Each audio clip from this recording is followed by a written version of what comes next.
सा प्रसंग है, ध्यान दीजिएगा। एक गोबर के कीड़े को भंवरे से मित्रता हो गई।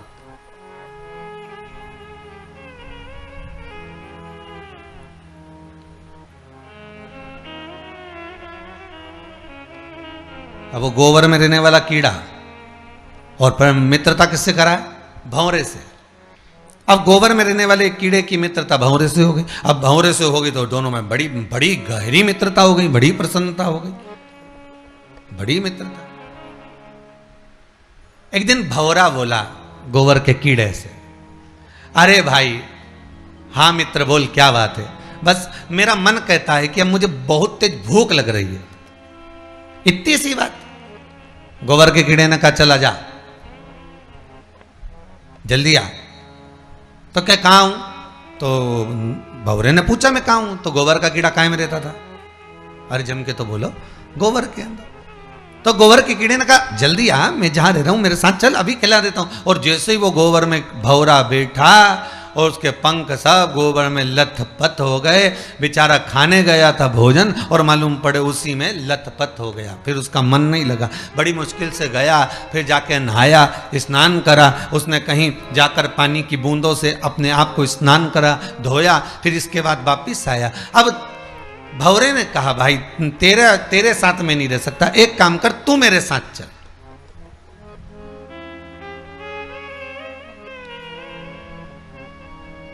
तू मेरे साथ चल। कहाँ चलूं मैं? तू चल तो सही मेरे साथ, मैं तेरे को अच्छा अच्छा खाना खिलाता हूं, अच्छा अच्छा भोजन कराता हूं। और भंवरा ले गया उस गोबर के कीड़े को बिठाकर एक फूल के अंदर ले जाकर उसको बिठाया और बिठाकर कहा अब इसका पराग का जो रस है, इस पुष्प का जो रस तत्व है, इस पुष्प का जो आनंद है, वो तू ग्रहण कर।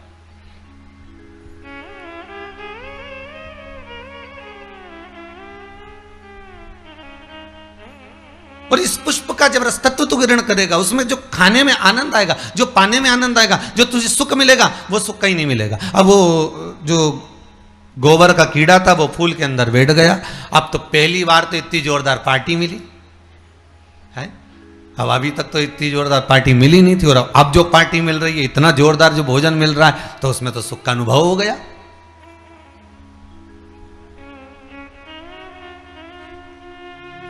गोबर का कीड़ा इतना डूब गया भोजन में, इतना डूब गया कि धीरे धीरे धीरे धीरे वो पुष्प बंद हो गया और कीड़ा उसी में रह गया। भंवरा चले गया, भंवरा चले गया, कीड़ा उसमें डूब गया।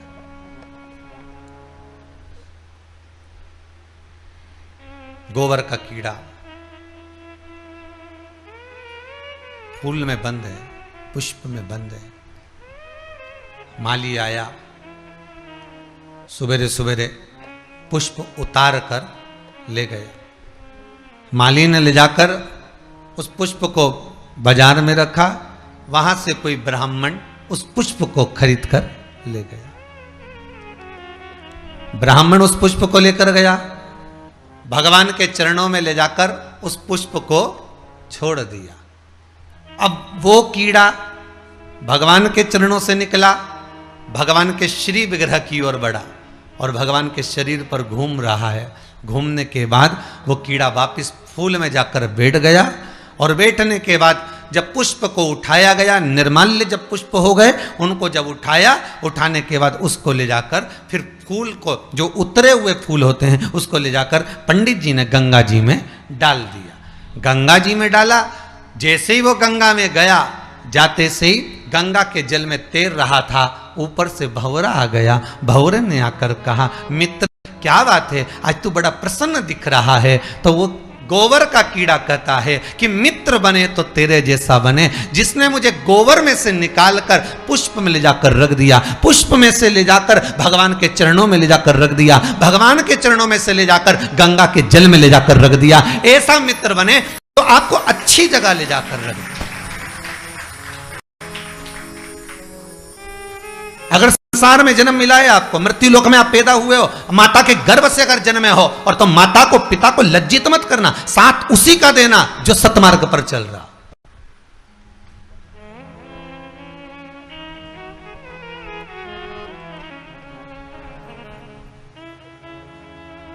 नेक पथ पर चलकर, कहीं धर्म, कहीं शास्त्र, कहीं वेद पुराण पर कहीं उंगली ना उठाए। वो पहचान में आ जाता है कि ये कहां का कीड़ा, उसको उठाया और उठाकर ले जाकर रख दिया गंगा के जल में। वो कह रहा है मित्रता हो तो ऐसी हो कि जो अपने मित्र को गोबर में से निकालकर अच्छी जगह पर गंगा के जल में ले जाकर बिठा दे, वो मित्र होना चाहिए, वो परिवार होना चाहिए, वो कुटुंब होना चाहिए, वो कबीला होना चाहिए, वो सखा होना चाहिए, वो सहपाठी होना चाहिए, वो संगी होना चाहिए।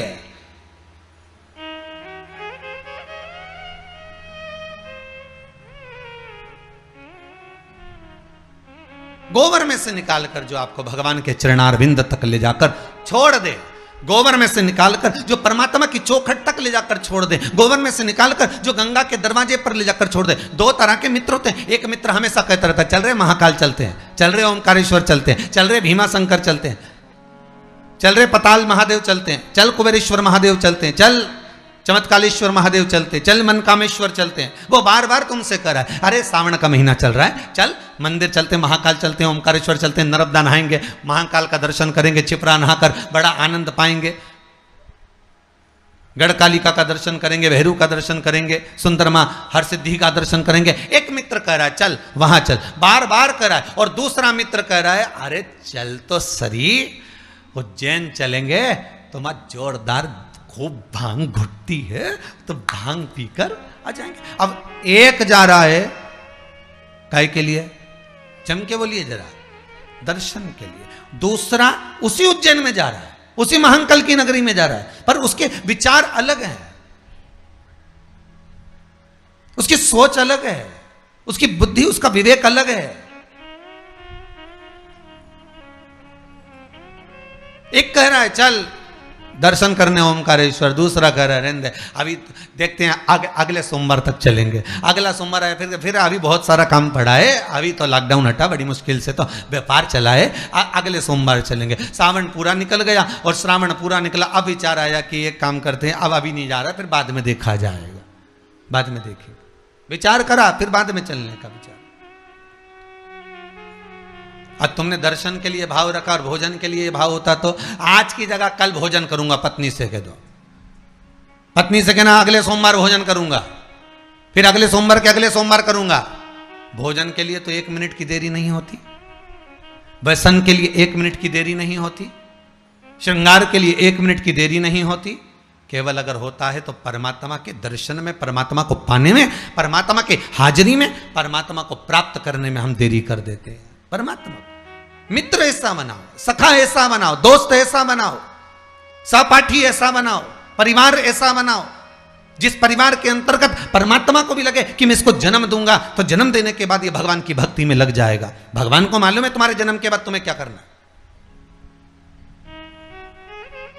एक चोर पानी बहुत तेज आ रहा था, संत की कुटिया में आ गए। संत की कुटिया में जैसे चोर आए, आते सी चोर ने संत की कुटिया में आते सी संत ने पूछ लिया कौन हो तुम, कौन हो। चोर ने कहा मैं चोर हूं, मेरे पास चोरी का सामान है। संत ने कहा चलो बाहर निकलो, हमारे आश्रम में रहोगे, चोरी कर आ रहे हो, चोरी का सामान लेकर आ रहे हो, चलो निकलो यहां से बाहर। और संत ने उसको धक्का देकर बाहर निकाला। पानी बहुत तेज आ रहा था, उस जलवृष्टि में वो गीला हो रहा था, कांप रहा था, ठंड सी लग रही थी उसको, पानी में गीला हो रहा है, कांप रहा है, दांतोड़ी बज रही है, उसके दांतों में से आवाज आ रही है। संत अंदर आ गए, दरवाजा बंद कर लिया, अंदर आकर संत माला लेकर बैठ गए, साधु माला लेकर बैठ गए, तपस्वी माला लेकर बैठ गए, सन्यासी माला लेकर बैठ गए। इतने में आकाशवाणी हो गई और आकाशवाणी होकर कहा अरे ओ संत, तुझे तो आज मालूम पड़ा कि ये चोर है, मुझे तो माता के गर्भ में था तब मालूम था कि ये चोर बनेगा। मैंने फिर भी जन्म दिया और माता के गर्भ से उसको प्रविष्ट करा, तो तू अपनी कुटिया से क्यों बाहर निकाल रहा है। मुझे तो पहले से मालूम है, माता के गर्भ से बच्चे की जब नाल कटती है, बच्चा जब जन्म लेता है, माता के गर्भ से जब बालक जन्म लेता है, बालिका जब जन्म लेती है, माता के गर्भ से जब बच्चा जन्म लेता है, नाल कटते से उसका भाग्य लिख दिया जाता है कि ये क्या बनेगा, क्या करेगा, मृत्यु लोक में जाकर कितना इसको भजन करना है, कितना दान करना है, कितना पुण्य करना है, कितना सत्कर्म करना है, कितना नाम जाप करना है, कितना मंत्र जाप करना है, कितनी निंदा करना है, कितनी चुगली करना है, कितनी बुराई करना है, उसके लेख पर लिख दिया जाता है कि इसको इस समय पर इतनी बुराई करना ही पड़ेगी, इसको इस समय पर इतना भजन करना ही पड़ेगा।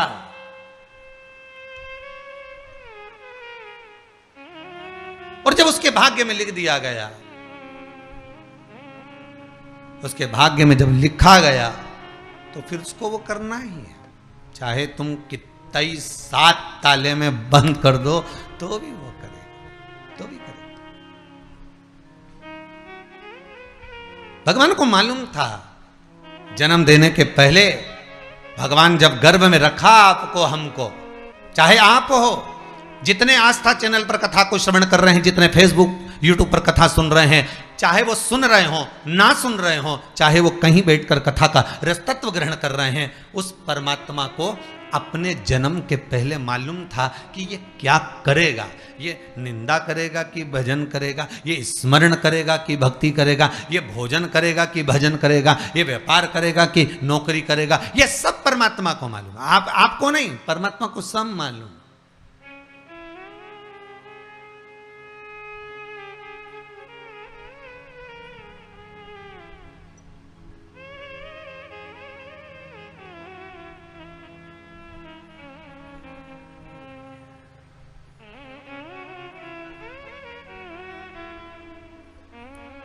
यशोदा जी की गोद में भगवान कृष्ण को जब देखा गया, यशोदा जी की गोद में जब लाला को देखा गया, महाकाल राजा ने, मेरे भगवान भूत अधिपति भूतेश्वर मेरे शिव ने कहा कि इसके मस्तक पर काल मंडरा रहा है, इसके मस्तक पर काल मंडरा रहा है, ये कह दिया।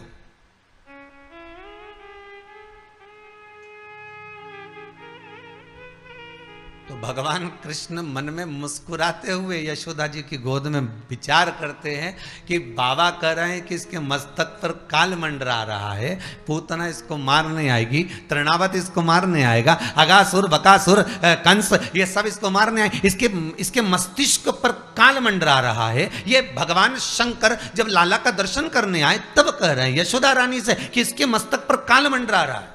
और भगवान मन में विचार कर रहे हैं, भगवान कृष्ण मन में विचार कर रहे हैं माता यशोदा की गोद में कि जब स्वयं महाकाल ही पहले आ गया तो फिर ये काल क्या करेगा, फिर ये काल करेगा क्या। अकाल मृत्यु भो मरे जो काम करे चंडाल का, काल उसका क्या बिगाड़े जो भक्त हो महाकाल का। फिर काल उसका क्या बिगाड़ सकता।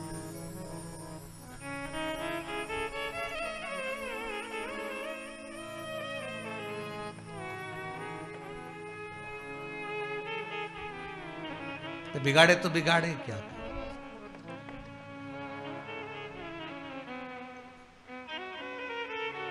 क्योंकि इसकी चित्तवृत्ति में शिव। भगवान को मालूम है आप कितना भजन करेंगे, भगवान को मालूम है आप कितना स्मरण करेंगे, भगवान को मालूम है आप कितना मंत्र जाप जपेंगे, भगवान को मालूम है आप कितना नाम जाप जपेंगे, भगवान को मालूम है आप कितना कीर्तन करेंगे, भगवान को मालूम है आप कितना स्मरण करेंगे, भगवान को एक एक चीज का स्मरण है कि आपकी भक्ति कैसे होगी, आपका स्मरण कैसे होगा, आपका मंत्र जाप कैसे होगा, आपका नाम जाप कैसे होगा, आप कितना कीर्तन करेंगे, कितना मंत्र जाप करेंगे, कितना नाम जाप में डूबेंगे, ये परमात्मा को, ये शिव को मालूम है।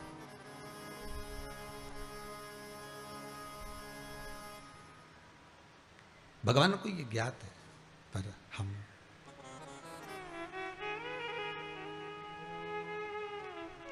कितना सुंदर गीता जी में कहा है भगवान ने, कितना सुंदर भगवान गीता जी के भीतर कह रहे हैं, कितना सुंदर वर्णन कर रहे हैं कि आप कर्म करिए, फल की इच्छा न रखिए, आप तो केवल कर्म करो।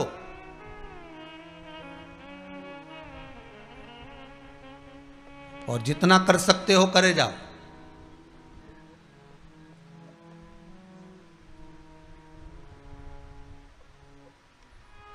जिस पल, जिस घड़ी, जिस क्षण आपको लगे कि अब मैं कर्म करते करते हार गया, थक गया, अब मेरे बस का कुछ भी नहीं रहा, तब फिर विचार कर लेना, पर कर्म से पीछे मत हटना।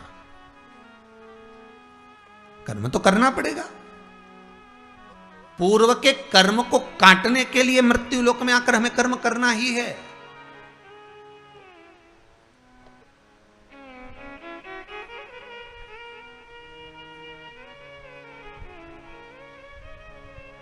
दुख आपको आपका परिवार कभी नहीं देता भाई। ना आपकी माता आपको दुख देगी, ना आपकी पिता आपको दुख देंगे, ना आपका भाई आपको दुख देगा, ना आपकी धर्म पत्नी आपको दुख देगी, ना पति दुख देगा, ना बच्चे दुख देंगे, ना कुटुंब दुख देगा, ना बहू दुख देगी, ना पोता पोती दुख देंगे। आप में से कितने लोग हैं जो टीवी पर कथा सुन रहे हैं और उनका परिवार उनको दुख दे रहा है? कितने लोग हैं ऐसे? कभी विचार करना एकांत में बैठकर कि आपको ना आपकी पत्नी दुख दे रही है, ना आपको आपका पति दुख दे रहा है, ना आप अपने पति को तलाक दे रहे हो, ना आप अपनी पत्नी को तलाक दे रहे हो, ना आपका बेटा आपको दुख दे रहा है, ना आपकी बहू आपको दुख दे रही है, ना आपका कुटुंब के लोग, परिवार के लोग, भाई आपको दुख दे रहा है। ये कहीं नहीं हो सकता। भाई भी आपको दुख नहीं दे रहा, ना आपके परिवार वाले, ना नातेदार, ना रिश्तेदार, ना मित्र, ना सखा, ना दोस्त, कोई आपको दुख नहीं देता। ये शिव महापुराण की कथा कहती है हमको लगता है कि हमारे परिवार वाले दुख दे रहे हैं, हमको लगता है हमारी बहू हमें दुख दे रही है, हमें लगता है हमारी सास हमें दुख दे रही है, हमें लगता है हमारा पति हमको दुख दे रहा है, हमें लगता है हमारे कुटुंब वाले हमको दुख दे रहे हैं। पर शिव महापुराण की विद्येश्वर संहिता कहती है ये कोई आपको दुख नहीं देते, दुख आपका पूर्व का कर्म आपको देता है। ये जितने भी मिले हैं ना आपको, रिश्तेदार, नातेदार, कुटुंब, भाई, बंधु, सखा, पत्नी, पति, पोता, पोती, ये जितने लुटेरे मिले हैं, ये जितने अपशब्द कहने वाले मिले हैं, ये जितना ताने देने वाले मिले हैं, ये जितना गाली देने वाले मिले हैं, ये जितना उंगली उठाने वाले मिले हैं, ये कोई दूसरे नहीं, तुम्हारे पूर्व कर्म के कोई ना कोई पुराने ही होंगे जो तुम्हारे साथ जुड़कर तुम्हारे टांग खींचने के लिए सामने खड़े हुए हैं। ये कोई तुम्हारे होंगे।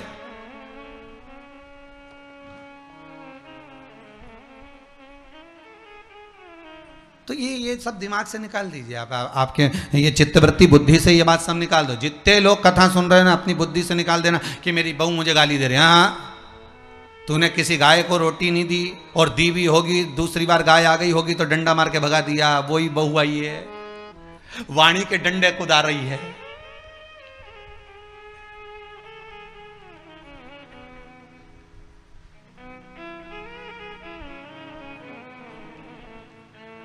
कोई बेटा अगर नहीं सेवा कर रहा, कोई बेटा नहीं पूछ रहा, समझ लेना पूर्व में हमारे बुजुर्ग, कोई दादाजी होगा, कोई दादी जी हो गई, कोई ससुर जी होगा, कोई जेठ जी होगा, हो सकता है किसी की हमने सेवा नहीं करी हो और वही बेटा बनकर आया, आज हमारी सेवा नहीं कर रहा। मत बुरे कर्म कर बंदे वरना पछताएगा, भगवान की आंखों से तू बच नहीं पाएगा, तू बच नहीं पाएगा। अरे ओ अज्ञानी मत करना दानी। बचना नहीं है, बहुत ये हमें लगता है गुरुजी मेरी बहू बहुत परेशान करे, गुरुजी मेरी सास बहुत परेशान करे, मेरा भाई मेरी प्रॉपर्टी खा गया, मेरा भाई ये लेकर चले गया, मेरे ससुराल वाले ऐसे, मेरे रिश्तेदार ऐसे, मेरे कुटुंबी ऐसे, मेरे कबीले वाले ऐसे, मेरे ये ऐसे। तो हमको लगता है कि ये अपने ऐसे।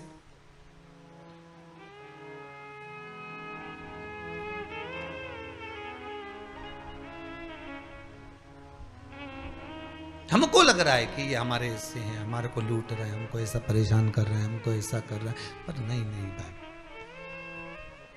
शिव महापुराण की कथा कहती है कोई हमको कष्ट नहीं देता। एक बार पहले भी कथा में कहा, आज फिर कह रहे हैं आपको महाराज, फिर कह रहे हैं, आज फिर कह रहे हैं।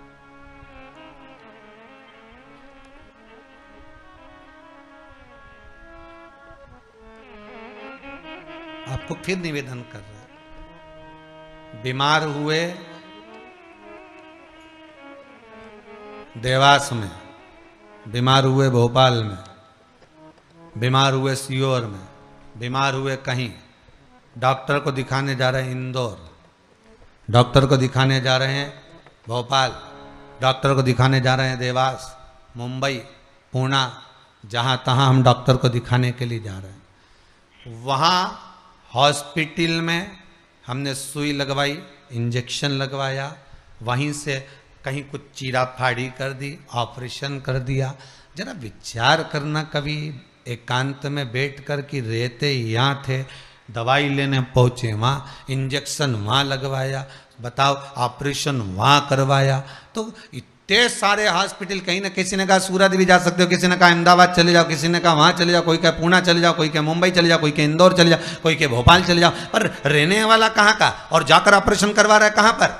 विचार करिएगा। रहने वाला कहाँ का और इंजेक्शन लगवा रहा है कहाँ जाकर? जरा विचार करिएगा।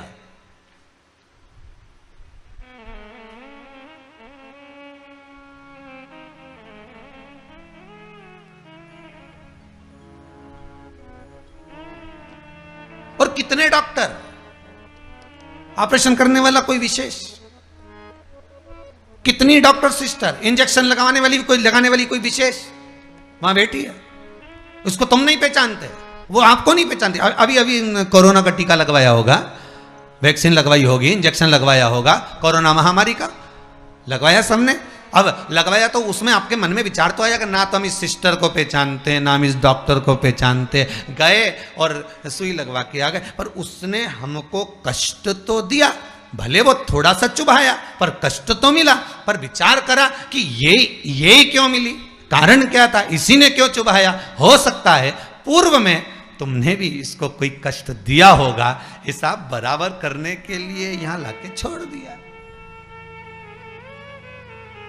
वो दुनिया के लोगों ने कहा है ना कि ये कोरोना महामारी को उपजने वाला, वो चीन के ऊपर लोगों ने कहा कि उन्होंने इस कोरोना महामारी को प्रकट कर, अब उनने तो कर दिया, उनने तो संसार में विनाश का कारण बना दिया। पर फिर प्रकृति ने क्या करा आज की स्थिति में? प्रकृति क्या कर रही है फिर? वो भी अंदाजा लगा। कहीं मालूम पड़े मिट्टी हवा में उड़ रही है, ऐसी उड़ रही है गीली कि सब गाड़ी ने बंगला सबके धो दिया उसने। फिर बचा कुचा था, पानी की बाढ़ आ गई।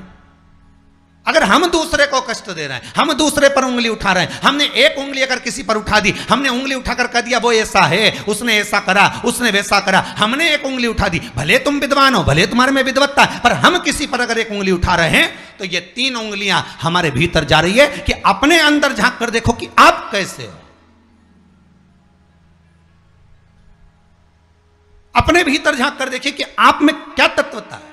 जो हम दूसरे में कुछ खोट देख रहे हैं तो हम में कितना खोट भरा होगा, हम में कितना कपट भरा होगा, तभी तो सामने वाला कपटी नजर आ रहा है। जैसा चश्मा लगाओगे सामने वाला व्यक्ति वैसा ही तो दिखेगा। लाल कलर का लगाओगे तो लाल दिखेगा, काला लगाओगे तो काला दिखेगा, पीला लगाओगे तो पीला दिखेगा। नेत्रों में जो काम, अगर अहंकार है तो अहंकारी दिखेगा, लोभ है तो लोभी दिखेगा, वासनावान है तो वासनावान दिखेगा, तृष्णावान है तृष्णावान दिखेगा, चोर है चोर दिखेगा, कपटी है कपटी दिखेगा, बेईमान है बेईमान दिखेगा, अज्ञानी है अज्ञानी दिखेगा। आपकी दृष्टि जैसी होगी सामने वाली की सृष्टि वैसी ही नजर आएगी, सामने वाला व्यक्ति आपको वैसा ही दिखेगा। आपका चित्त अच्छा है, आपका मन अच्छा है, आपके दिल अच्छा है, आपके भाव अच्छे हैं, सामने वाला भी वैसा ही नजर आएगा।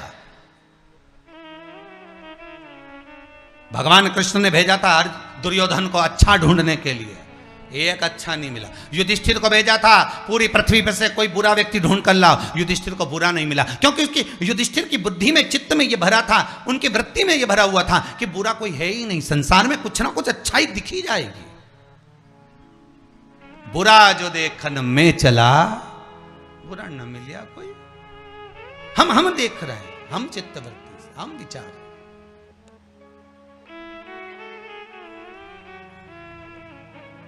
कौन ना बहू बुरी है, फिर निवेदन करूंगा, ना सास बुरी है, ना बेटा बुरा, ना बहू बुरी, ना ही ये पूरा संसार बुरा, सब अच्छे हैं। फिर बुरा क्या?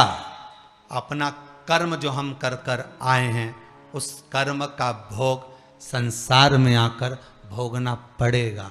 एक रोटी भी हमको खाने को मिल रही है तो हमारे पूर्व के किए हुए कर्म के अनुसार मिल रही है। दुख भी अगर हमको मिल रहा है तो हमारे पूर्व के कर्म के अनुसार मिल रहा है। सुख भी मिल रहा है तो हमारे पूर्व के कर्म के अनुसार मिल रहा है। हम जैसा कर्म करें उसके अनुसार हमें फल मिल रहा है।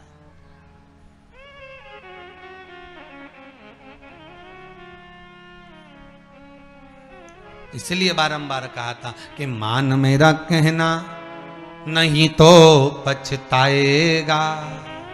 माटी का खिलौना माटी में मिल जाएगा।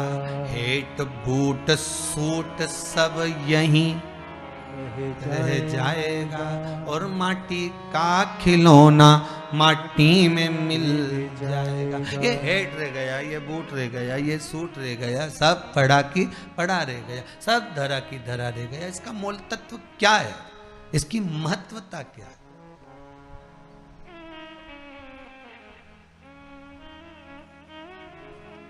इसकी मूलता कुछ नहीं, इसकी मुख्यता कुछ नहीं, इसकी महत्वता कुछ नहीं।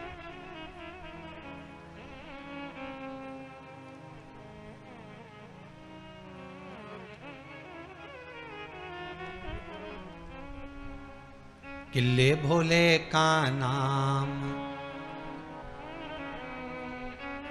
भगवान शिव का मंत्र, नाम स्मरण जप कीर्तन सुख दे।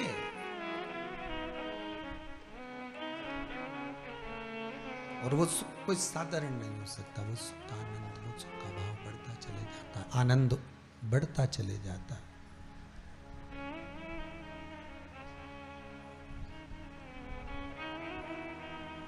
ले भोले का नाम काहे यूं भटके, मिलता है आराम काहे यूं भटके। इस शिव का नाम लेकर हम जब शंकर का नाम लेकर जब अग्रण्य हो जाएं, प्रेशर खोलिए महाराज, प्रेशर खोलिए। हम शिव का नाम लेकर जब अग्रण्य बढ़े, आगे बढ़े, शंकर का नाम लेकर जब अग्रण्यता के भाव की ओर बढ़े, तो जीवन का सुख क्यों ना मिलेगा सर? वो जीवन का आनंद क्यों ना मिलेगा? महाराज शिव पुराण कह रहे हैं, कोई बुरा नहीं संसार में। ये जितने नाते रिश्ते कुटुंब कबीले बनते चले जाते हैं, ये हमारे कर्म के अनुसार बनते चले जाते हैं। कर्म के अनुसार, ये कोई दूसरा बनाता नहीं है। जैसा पूर्व में कर कर आए हो, वैसा आपके सामने आपका व्यवहार सामने वाले का प्राप्त होगा, वैसा व्यवहार प्राप्त होगा।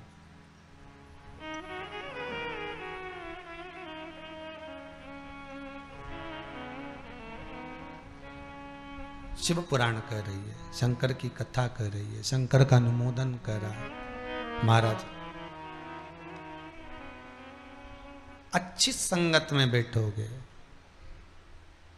अच्छी संगत में अगर विराजमान होगे तो सुख अपने आप मिलेगा। माता के गर्भ से अगर आपका जन्म हुआ है तो कुछ अच्छा करने के लिए ही हुआ है। अगर आप बैठकर आस्था चैनल के सामने शिव महापुराण की कथा सुन रहे हो तो अपने आप को गौरवान्वित महसूस करना।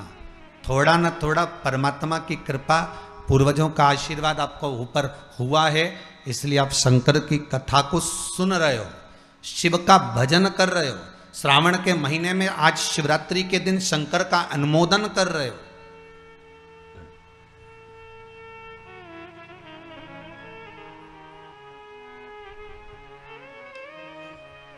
घर में 4 बहुएं होती हैं, 5 बहू होती है, 6 बहू होती है। सास 6 बहू को बोलती है कि जाओ पानी लेकर आओ, अरे बोलो जम के जरा, नहीं बोलती ना। सास किसी एक का नाम लेगी, ए बेटा, ए लाली, एक बहू का नाम लेगी और उसको पुकारेगी और पुकार कर कहेगी जरा मेरे लिए 1 गिलास पानी ला दे बेटा। बहू जाएगी, पानी ला कर देगी। अब सास ने वो 3 को क्यों नहीं बुलाया रे? अरे बोलो तो जम क्या, वो 3 से क्या सास की दुश्मनी थी? नहीं, वो भी रोज मिलती, वो भी रोज प्रणाम करती है, वो भी रोज नमन करती है, वो भी रोज ना रोज सास के पास जाकर बैठती हैं। वो भी, सास उनको भी साड़ी देती है और सास उसको भी साड़ी देती है, सास उसको भी रकम देती है, उनको भी। पर एक को बुलाया आवाज लगाकर, ए बेटा, ए लाली, ए बहू, जरा इधर आ, और जिसका नाम लेकर बुलाया वो दौड़ कर आई और लाकर पानी दे दिया। पर सास इसी को क्यों बुलाती है? 4 बहू में से इसी बस बहू को आवाज क्यों लगाती है? बस उतना तुम अंदाजा लगा कर रखो कि सास इसी को ज्यादा क्यों बुलाती है, इसी से बात क्यों ज्यादा करती है। ना तो उसने कुछ दिया, ना इसने कुछ दिया, ना कोई बात, पर कुछ बहू में, 4 बहुओं में, 4 बेटे में कोई एक ऐसा होता है जिससे सास की अच्छी पटती है। उसी तरह भोलेनाथ भी परिवार में उसको देख लेता है जिससे शिव की अच्छी पटती है, उसी को बिठाता है कथा में।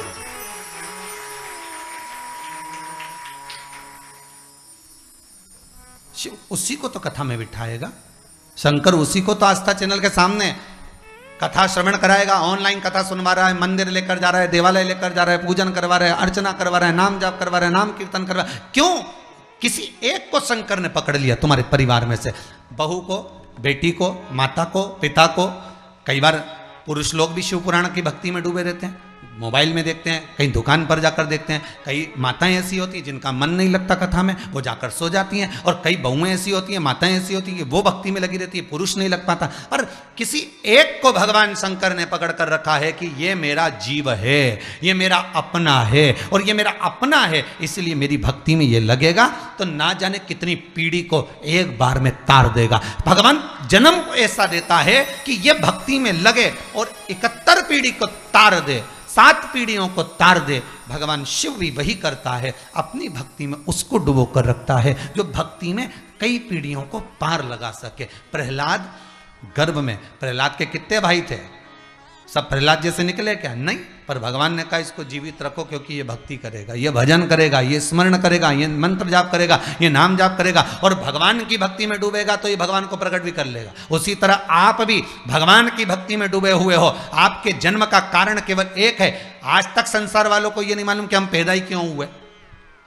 केवल बुराई करने के लिए, केवल निंदा करने के लिए, केवल चुगली करने के लिए, केवल कपट करने के लिए, कभी केवल बेईमानी करने के लिए, केवल धन कमाने के लिए, केवल भोग भोगने के लिए। हमारे पैदा होने का कारण क्या है? पैदा होने का केवल एक कारण है कि संसार में अगर जन्म लिया है तो भगवान का भजन करना है। मृत्यु लोक में अगर आए हो तो नाम जाप करना।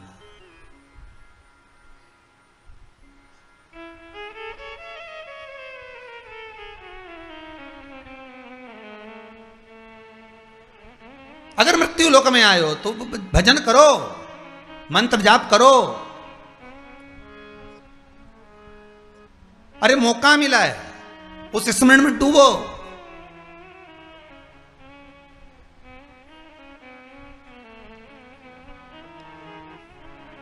और कितनी भगवान कृपा करेगा, जरा विचार करिए। कितनी कृपा और परमात्मा करेगा कि महाशिवरात्रि जैसी शिवरात्रि श्रावण के महीने में, हर महीने शिवरात्रि आती है। आपको पहले भी कहा, ऐसा कोई महीना नहीं जाता जिसमें शिवरात्रि नहीं आती हो। इस शिव महापुराण में गीता प्रेस गोरखपुर की अगर शिव पुराण तुम्हारे पास में हो तो उसको पढ़ना। उसमें शिवरात्रि का महत्व दिया गया है, शिवरात्रि का उद्यापन दिया गया है। शिवरात्रि हर महीने आती है, प्रत्येक महीने में, हर महीने शिवरात्रि आती है। पर कुछ शिवरात्रि का महत्व स्कंद पुराण में भी कहा गया है। जैसे अधिक मास में पड़ने वाली शिवरात्रि, श्रावण मास में पड़ने वाली शिवरात्रि, इनकी महत्वता कही गई। पर इस महत्वता को लोग जान नहीं पाए, आज तक प्रकट नहीं कर पाए। शिव महापुराण की कथा चली और उसमें आपको नहीं तो आप लोग भी इतनी बार अभिषेक करा, इतनी बार पूजन करी, इतनी बार अर्चना करी, तुम्हारे ध्यान में आया क्या कभी कि सावन में शिवरात्रि आएगी और इतनी महत्वता रखती है, इतनी महत्वता रखती है कि उस शिवरात्रि का महत्व आनंद देने वाला होता है, कार्य की सिद्धि देने वाला होता है। पर शंकर की कथा में जब हमने श्रवण करना प्रारंभ करा, शिव की कथा में जब हमने ज्ञात करना प्रारंभ करा, तब समझ में आया कि सावन के महीने में भी जो शिवरात्रि होती है वो जीवन का आनंद प्रदान कर देती है। वो साधारण नहीं हो सकती, उसका रस तत्व बड़ा होता है।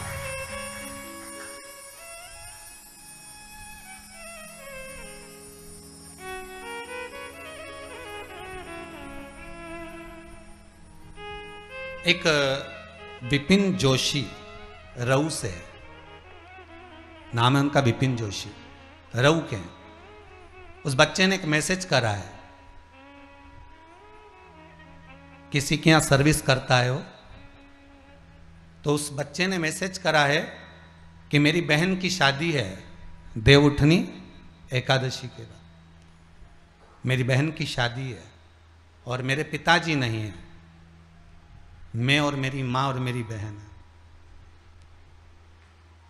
मेरी माँ दूसरे के यहाँ खाना बनाने जाती है। कभी हम लोग टिफिन भी दे देते हैं, पर अभी लॉकडाउन में ना टिफिन चल रहे हैं ना भोजन चल रहा। बड़े दुखी थे हम। बहन की शादी सिर पर है, पैसे की व्यवस्था नहीं, किराए के मकान में हम रहते हैं। मैंने उस बालक को, हमने आशीष जी से कहा है कि उसको कहना कि तुम्हारा फोटो भी जरूर डालना, तुम्हारी क्लिपिंग भी जरूर डालना। वो लिख कर भेजा है कि ये शिवरात्रि जो सावन के महीने में आई है, मेरी माँ ने मुझसे कहा कि तू एक काम कर, मिट्टी के पैकेट बना ले, सफ़ेद मिट्टी, पीली मिट्टी, लाल मिट्टी, काली मिट्टी, और थोड़ा थोड़ा कमल गट्टा, थोड़ी काली मिर्ची रखकर उसका पैकेट बना ले।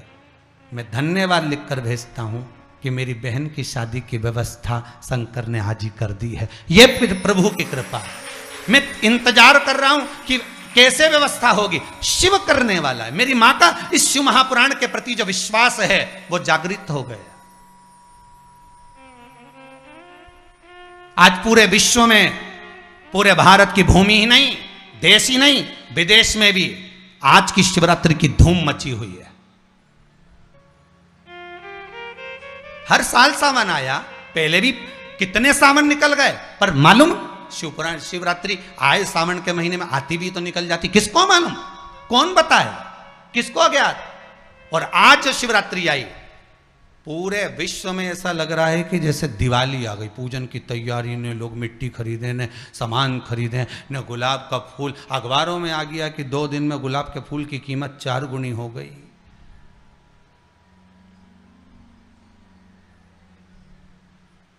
धतूरा भी सिर चढ़ गया। अब धतूरा लोगों, शंकर जी के सिर चढ़े, कहीं कहीं के तो दिमाग में चढ़ गया धतूरा। गजब। एक भाई ने तो क्लिपिंग भेजी है कि मैं धतूरा लेने आया हूं। क्या धतूरा लेने आया हो? क्योंकि मैं धतूरा लेने आया हूं। धन्य। कितना उत्साह, बड़ी प्रसन्नता होती है। हिंदू धर्म में पैदा हुए हो, हिंदू के बेटे हो और हिंदू धर्म के अंदर पैदा हुए हो। आज हिंदू धर्म को ये दूसरी संप्रदाय के लोग काट रहे हैं। कम से कम इस आस्था चैनल के माध्यम से, फेसबुक, यूट्यूब के माध्यम से, घर घर में जब शंकर का शिवलिंग का अनुष्ठान होगा, 7 बजे से 8 बजे तक जब पूजन होगी, तो कम से कम हिंदू तो जागेगा, हिंदू तो आगे बढ़ेगा। जो ये धर्म को काट रहे हैं, हिंदू धर्म के ऊपर तलवार लेकर झूल रहे हैं कि हम हिंदू धर्म काटेंगे, हमारे धर्म में लोगों को जोड़ेंगे, हम इनको ये बना देंगे, हम इनको ये बना देंगे। नए नए लड़का लड़कियों को काट काट कर दूसरे धर्म की ओर लेकर जा रहे हो। कम से कम घर में बैठकर जब मिट्टी का शिवलिंग, पार्थिव शिवलिंग का निर्माण करोगे, और वो पार्थिव शिवलिंग का निर्माण तुम सावन में कर रहे हो, पर सावन में शिवलिंग का निर्माण अगर होता है तो सूर्य अस्त के पहले शिवलिंग का विसर्जन होता है। पर याद रखना, आप शिवलिंग बना रहे हो रात्रि को, अनुष्ठान कर रहे हो रात्रि को, विसर्जन कर रहे हो रात्रि को, तो कोई तुमसे पूछे तो कह देना क्योंकि शिवरात्रि है।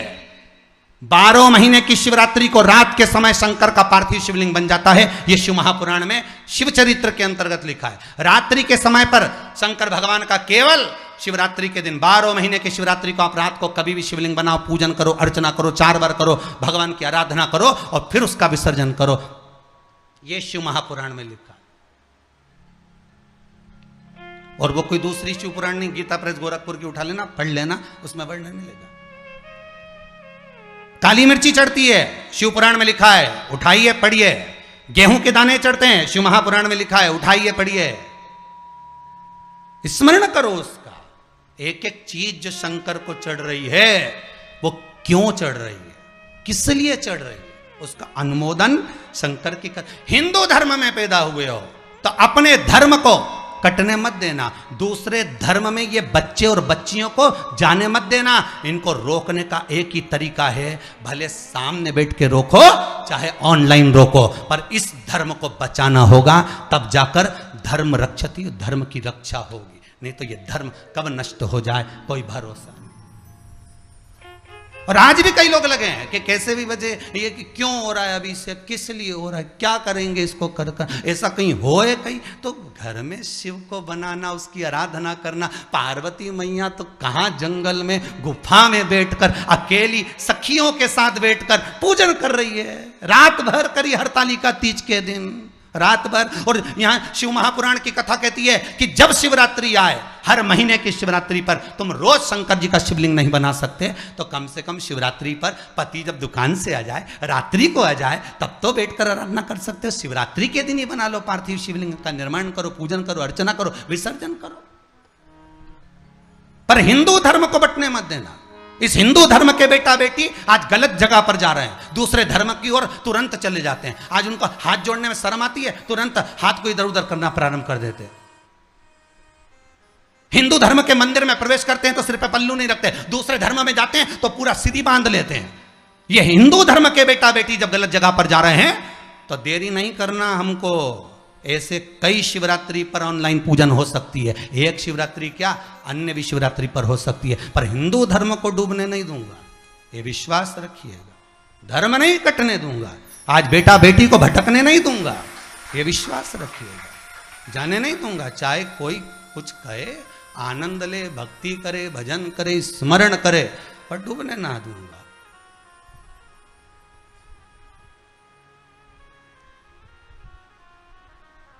भक्ति के बल पर आनंद पाओ, सुख पाओ, भटको नहीं मार्ग से। शिव पुराण कह रही है, शंकर का अनुमोदन। कितने कितने भाग्यशाली हो साहब, आपकी किस्मत को धन्यवाद देता हूं, आपके भाग्य को धन्यवाद देता हूं, जो घर में बैठकर सा परिवार शंकर के अनुमोदन कर रहे हैं, शंकर की अर्चना कर रहे हैं, पार्थिव शिवलिंग का निर्माण कर रहे हैं। धन्यवाद आपको, बहुत बहुत धन्यवाद। आज तो 33 कोटि देवता भी बाल खुजाएंगे कि कहां से लिया आए है इतने शिवलिंग। पहले लोग 1.25 करोड़ शिवलिंग बनाते थे, अब आज ना जाने कितने करोड़ बन जाएंगे घर घर में। हर हर महादेव, घर घर महादेव, हर घर में शंकर, हर घर में शिव, हर घर में। शिवरात्रि का अनुमोदन है ये शिवरात्रि है, मूल आनंद पाओ।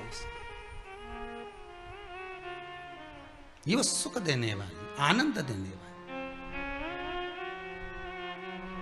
महाराज शिव पुराण कह रहे हैं, कर्म के अनुसार हमको फल मिला।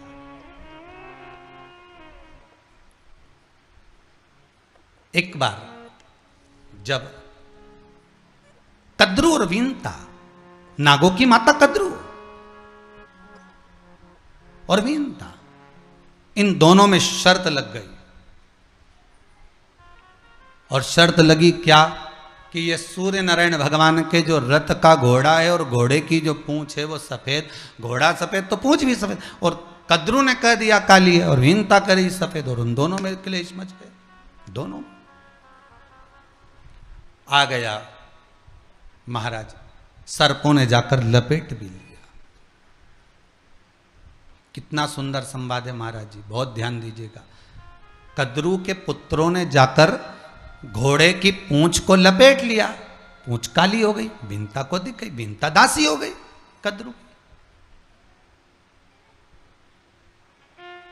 वीनता कद्रू की दासी। एक बार कद्रू के 1000 पुत्र थे। सांप कितने हुए थे? 1000। और वीनता के 2 पुत्र थे, गरुण वरुण। वीनता के 2 पुत्र। और ये कच्छा बाबा की जो 2 धर्म पत्नियां, ये बड़ी विचित्र भगवत स्मरण का फल तत्व जानने वाली थी, कोई साधारण नहीं थी महाराज। और दोनों से जो पुत्र हुए हैं वो कोई साधारण नहीं है। एक भगवान विष्णु की सेवा में लगे हैं, इसके भी पुत्र, कद्रू के भी। एक शिव के गले में पड़े, कद्रू के भी पुत्र। और इधर वीनता के पुत्र गरुण और वरुण, ये भी दोनों भगवान की सेवा में लगे। गरुण भी भगवान की सेवा में, वरुण भी भगवान की सेवा में। दोनों के पुत्र कोई साधारण होंगे?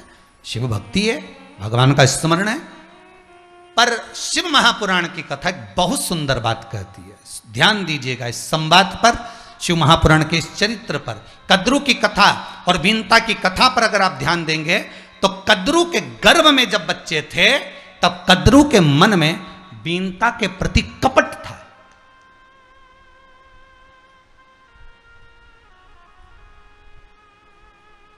बीनता के प्रति कपट भरा हुआ था। एक गर्भवती जो नारी होती है ना, जिसके भीतर गर्भ होता है, गर्भवती जो नारी होती है, मेरा निवेदन रहेगा इस व्यासपीठ से, मैं करबद्ध निवेदन करता हूं हाथ जोड़ करके, गर्भवती नारी को अगर कितना भी क्रोध आए, पर 9 महीने थोड़ा क्रोध पर संयम रखिएगा।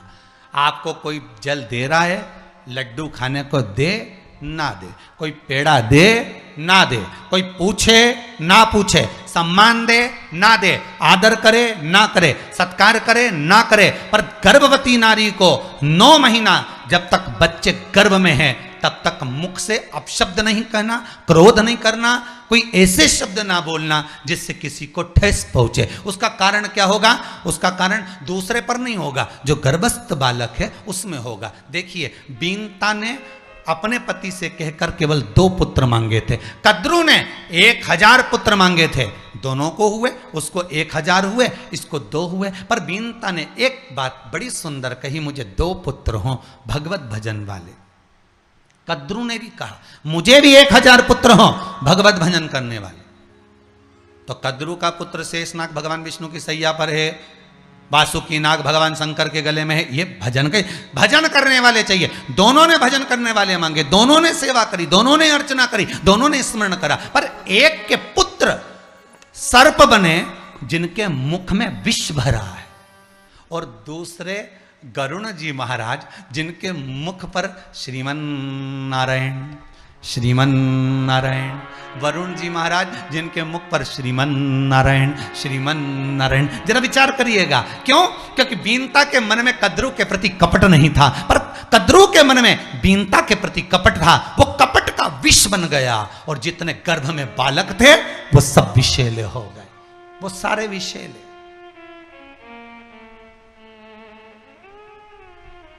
बच्चों में कपट नहीं होता, बच्चों में छल नहीं होता, बच्चों में बेईमानी नहीं होती, बच्चों में प्रपंच नहीं होता। बच्चे तो एकदम साफ होते हैं, एकदम क्लीन।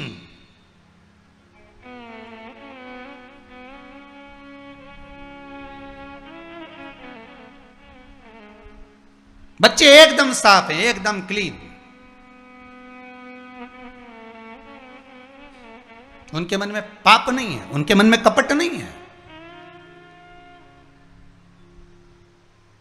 मां रोई, बच्चे पहले रो दिए, पिता रोया, बच्चे पहले रो दिए।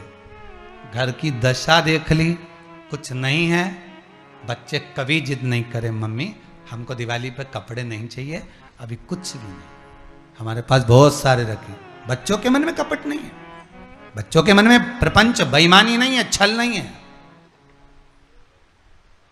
कोरा कागज है। अब कई कई की माताएं कहती हैं कि हमारा बच्चा बहुत उद्यम करता है, ये इतना गदर करता है, ये ऐसा करता है, ये वैसा करता है। तो उसका कारण क्या है गुरुदेव? आप बोलते हो कि छल नहीं है, कपट नहीं है, बेईमानी नहीं, तो फिर आखिर कारण क्या है, ऐसा क्या है? तो ये किसी बात का नहीं है, ये माता के गर्भ में जब ये था ना, और ये माता जैसा सोचती थी ना, जैसा विचारती थी, जैसा बोलती थी, जैसा संबोधन करती थी, 50 बार टॉर्चर करती थी। तुम जा रहे हो बाजार से, मेरे लिए ये लिया ना, फोन उठा उठा के बार बार कह दे तुम ये लेके ही आना, फिर पूछे तुम कहाँ हो, तुम कहाँ हो, 25 बार फोन करे। तो औलाद भी ऐसी पैदा हुई, एक काम के लिए मना करो, दूसरा काम जरूर करे। जैसा माता पिता का भाव होगा वैसे ही संतान।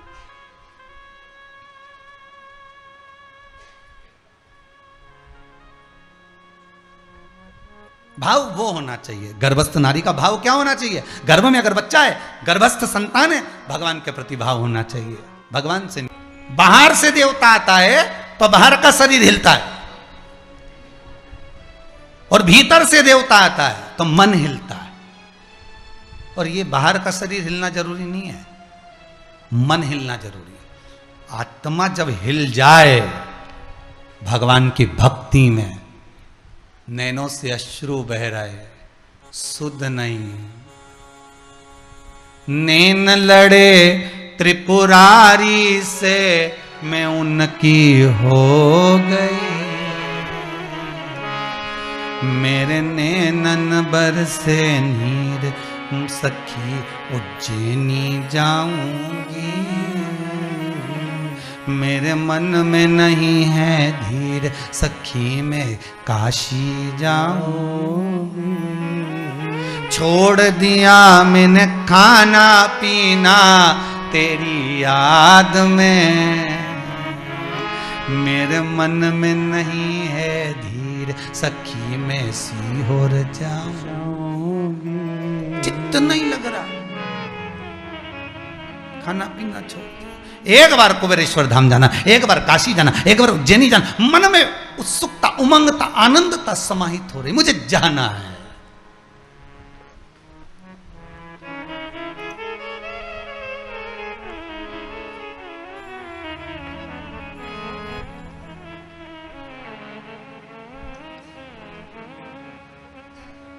तो वो एक वो बात कही ना, बन तितली में उड़ती फिरा,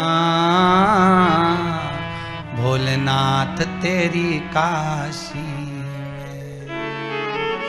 प्रभु एक कृपा करना, अभी तो जो जन्म दिया ठीक है, परिवार वाले ले जाएं ना ले जाएं, भजन हो पाए ना हो पाए, अगला जन्म देना तो मुझे काशी में दे देना कि वहीं रहूं, वहीं भजन करूं। उज्जैनी दे देना, ओमकारेश्वर दे देना, सोमनाथ दे देना, केदारनाथ दे देना, भीमा शंकर मल्लिकार्जुन, श्रीशैलम, नागेश्वर, जहां मर्जी पड़े, त्र्यंबकेश्वर, ऐसी जगह देना जहां मेरा शंकर मिले। उठूं और पानी भरूं और शिव को स्नान करा कर जाऊं। शिव मेरा, मैं शंकर की हो जाऊं। फिर कुछ सूझे ना, ना खाना भाई ना पीना भाई, शंकर में मैं डूबी रहूं, शिव मुझ में डूब।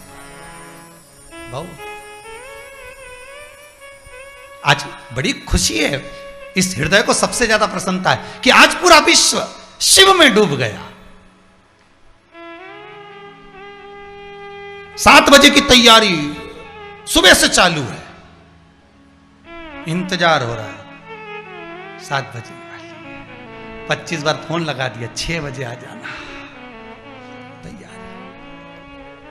हृदय उमंग से भरा हुआ, आनंद से भरा हुआ। ईमानदारी की बात कहें, कभी मौका मिले तो आपके घर में अगर शिव पुराण हो तो शिवरात्रि प्रसंग को अवश्य पढ़ना, सुनना, धारण करना। गीता प्रेस गोरखपुर की शिव महापुराण मंगाकर उसको पढ़ना, उसमें लिखा है शिवरात्रि के दिन शंकर के शिवलिंग का जब निर्माण किया जाता है, गृह में, घर के अंदर जब पार्थिव शिवलिंग का निर्माण करते हैं तो उस मट्टी के एक एक कण में कोई दूसरा नहीं रहता। 33 कोटि देवता शंकर का अनुमोदन करने पधार जाते हैं। तुम्हारे घर में अभी तक मेहमान आए, तुम्हारे घर में अभी तक परिवार वाले आए, आज शिव तुम्हारे घर में प्रवेश कर रहा है। शंकर तुम्हारे घर में अकेला नहीं, 33 कोटि देवताओं को लेकर जा। 33 कोटि देवता, मन में कपट नहीं होगा तो भगवान, यहां बीनता के मन में कपट नहीं था, इसलिए वरुण और गरुण हुए। और यहां कद्रू के मन में कपट था तो भीतर बाहर की जिह्वा का जो जहर था, व्यक्ति जैसा बोलता है, जैसा अपशब्द कहता है, ताने देता है, गाली देता है, आड़े तेड़े संबोधन कहता है, उसकी जीवान का जहर उसके भीतर उतरता रहता है। उसकी आत्मा, उसकी चित्त, उसकी वृत्ति अंदर ले जाती है। कद्रू जैसा बीनता से कपट करती थी, वो कपट कद्रू के उदर में चला गया और बच्चे जो 1000 गर्भ में थे उनमें वो जहर भरा गया। वही जहर आज भी सांप के अंदर है, सर्प के अंदर। कद्रू ने एक जिह्वा से विष उगला था, विष उगला मतलब अपशब्द कहे थे। कद्रू की कितनी जिह्वा थी? अरे बोलो जम के, एक। बीनता की कितनी जिह्वा थी? एक। तुम्हारी कितनी जिह्वा? एक। हमारी कितनी जिह्वा? एक। एक जिह्वा से हम जब विष उगलते हैं, हम एक जिह्वा से जब आड़ा टेढ़ा कहते हैं, गलत संबोधन कहते हैं, फिर याद रखना पलट कर हमको 2 जिह्वा से मिलता है। इसलिए सांप की कितनी जिह्वा होती है? 2। पलट कर विष जिस विष को तुमने उगला, जिस विष को तुमने दुनिया को दिया, जिस विष को तुमने अपशब्द कहे, वही पलट कर दुगना होकर मिला। हमारा शास्त्र कहता है, महाराज कितनी सुंदर बात कहता है, अगर आप एक अन्न का दाना किसी को देते हैं, कोई ब्राह्मण तुम्हारे यहाँ आया, कोई गुरु तुम्हारे यहाँ आया, कोई साधक तुम्हारे यहाँ आया, कोई उपासक तुम्हारे यहाँ आया, कोई बेटी तुम्हारे घर पर आई, कोई बहनें तुम्हारे घर पर आई और तुमने उसको एक साड़ी दे दी, ब्राह्मण को तुमने दक्षिणा दे दी, ब्राह्मण को तुमने तिलक कराकर भोजन करा दिया। एक अन्न का दाना भी हम संत को, ब्राह्मण को, साधु को, सन्यासी को, तपस्वी को, गौ माता को, बहन बेटी को अगर दे रहे हैं तो विष्णु पुराण कहती है उससे 1000 गुना ज्यादा तुमको प्राप्त हो जाता है। एक जिभ्या से दोगे, 2 जिभ्या से मिलता है, एक हाथ से दोगे, हाथ में बटोरा नहीं जाएगा, इतना परमात्मा दे देता है। जैसा दोगे वैसा बढ़कर तुम्हें ब्याज समेत मिलेगा। अब तुम अच्छा दे दो, अच्छा मिल जाएगा, बुरा दोगे, बुरा मिल जाएगा, ताने दोगे, ताने मिलेंगे, अपशब्द कहोगे, अपशब्द, अच्छा बोलोगे, अच्छा मिलेगा, राम कहोगे तो राम भी बढ़कर मिलेगा। बोलो सही है कि नहीं? आप किसी को बोल कर देखना, तुमने तो मुंह से कितनी बार बोला राम राम, कितनी बार हुआ? 2 बार। सामने वाले ने फिर बोला राम राम साहब, राम राम, तुम तो बहुत दिन से ही नहीं मिले, कितनी बार हो गया? 4 बार। पलट कर प्रेम से दिया है ना। सुबह सुबह मॉर्निंग वॉक करने जाओ और जरा बोल के देखना राम साहब, तो सामने वाला राम राम साहब। क्यों साहब? आनी राजकरण मॉर्निंग वॉक करने के लिए, पानी बहुत गिर रहा है, तो कभी कभी तो आ जाया करो, तो कम से कम तुमसे राम राम तो हो जाती है। कितना हो गया रे? अब अभी बोला राम राम, मॉर्निंग वॉक में तुम आ जाओ तो तुमसे राम राम तो हो जाती है। कितना हो गया? 4। अरे तो और भी तो राम राम करते होंगे। नहीं, राम राम तो करे, पर तुमसे राम राम करने का आनंद दूसरा है साहब। कितना हो गया? 6। अब बात चल रही दोनों की, पर कई लोग तो ऐसे, हम उनसे राम राम करे तो राम राम नहीं करे, तो उसने कहा भले नहीं करे, तुम तो राम राम करो साहब। कितना हो गया? 8। सुबह से जो बात करने टीका राम राम राम राम राम राम 11 बार। अरे प्रहलाद की कथा आती है कि हिरण्यकशिपु इतना पाप कर्म में लिप्त हो गए, इतने लिप्त हो गए कि प्रहलाद को चिंता लग गई, प्रहलाद की आंखों में जल भर गया। एक दिन देवर्षि नारद ने पूछ लिया, क्यों रे नारद? नारद जी ने पूछा, क्यों प्रहलाद, ये बता तू रो क्यों रहा है रे? इतना विद्वान होकर तू रो रहा है? तेरी माता के गर्भ में मैंने तुझको ज्ञान दिया था, माता के गर्भ में मैंने तुझे विद्वान बना दिया था, फिर क्यों रो रहा है? किस लिए रो रहा है? प्रहलाद कहते हैं मेरे पिताजी कभी भगवान का नाम नहीं लेते, जब वो प्राण छोड़ कर जाएंगे कहीं नरक ना पड़ जाए, उसका मुझे दुख है। देवऋषि नारद ने कहा इतनी सी बात है, तू चिंता मत कर, तेरे पिता के मुख से 21 बार तो राम राम किलवा लूंगा, नारायण नारायण किलवा लूंगा, तो चिंता मत कर, अभी देख तू, कुछ नहीं तो 11 बार तो किलवा ही लूंगा, 21 नहीं तो 11।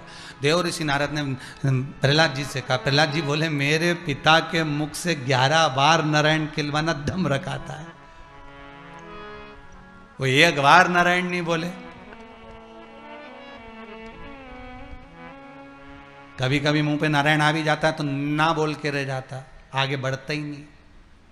तो चिंता मत कर। देवऋषि नारद ने एक तोते को बुलाया, तोते को सिखा दिया नारायण नारायण नारायण नारायण, और उसको पेड़ पे बिठा, और जहां से हिरण्यकशिपु निकल रहा था तोते को वहां बिठा दिया, और तोता हिरण्यकशिपु जैसे नीचे उतरा और तोते ने बोल दिया नारायण नारायण। हिरण्यकशिपु ने जो तोते को देखा तो गुस्से में लाल हो गया, मंत्री को बुलाया, इधर आ, हमारे राज्य में मनुष्य नहीं बोल सकता तो ये तोता नारायण कैसे बोल दिया? गिनते जाओ जरा, ये तोता नारायण कैसे बोल दिया?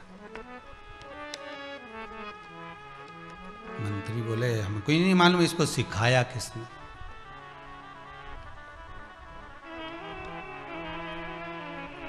कल तक अगर इस तोते ने नारायण बोलना बंद नहीं करा तो तेरे प्राण हर लूंगा। गिनते जाओ। बस घर गया, गुस्से में लाल, तन्न फन हो रहा। पत्नी ने पूछ लिया, आज तुम्हारा क्रोध दिख रहा है, क्या हुआ क्या? ये तो बताओ। जिस नारी ने प्रहलाद को गर्भ में रखा होगा वो मां कैसी होगी, विचार करिएगा।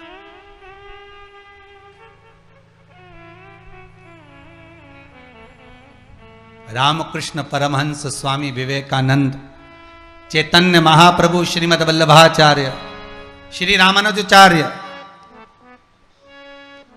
तुकाराम जी, मीराबाई, कर्माबाई, नरसिंह मेहता, नामदेव, ध्रुव, प्रहलाद को जिन माओं ने जन्म दिया होगा वो माँ कैसी होगी, कभी विचार करिएगा। जिन्होंने ऐसे ऐसे विद्वानों को जन्म दिया है वो माता कैसी होगी, उसका संस्कार कितना प्रबल होगा।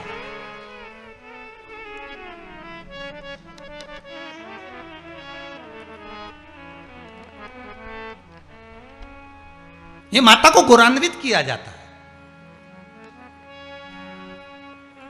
ये माता को गौरवान्वित करने वाले शब्द हैं। अब यहाँ 2 बार हो गया, पूछ लिया धर्मपत्नी ने, तुम्हारा आज क्रोध बहुत दिख रहा है, इतने में तो गुस्से में तो आ ही रहा था, मेरे यहां का पक्षी और वो भी नारायण नारायण कर रहा है। तो पत्नी बोली तुम्हारे राज्य में और पक्षी?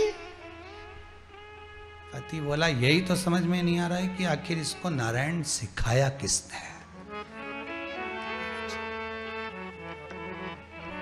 चलो अच्छा जाने दो, फालतू की बात मत करो, तुम तो चलो भोजन करो, टेंशन मत लो, चलो भोजन करो। पत्नी ने भोजन कराया। अब हिरण्यकशिपु की पत्नी पंखा झेल रही। वो तो हिरण्यकशिपु की पुराने जमाने की माताएं थी जो पंखा झेलती थी, आज के जमाने में तो पत्नियां पति की बात नहीं झेले, तो पंखा झेलने की तो जान दो।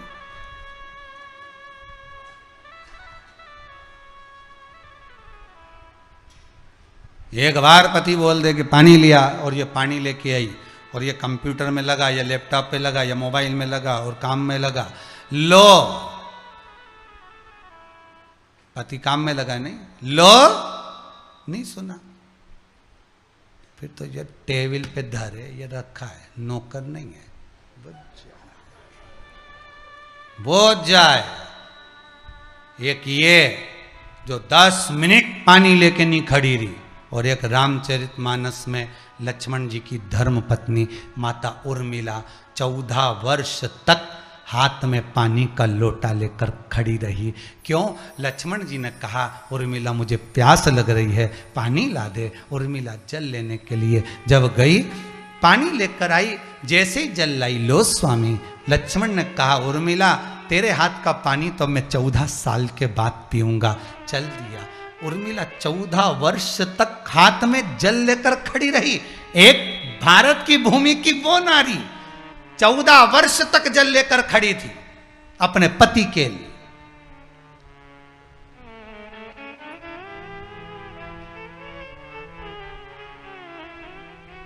चौदह साल इंतजार करी। आज के जमाने में तो एक व्यक्ति को फोन लगा और फोन नहीं उठाए तो 2 मिनट का इंतजार नहीं हो।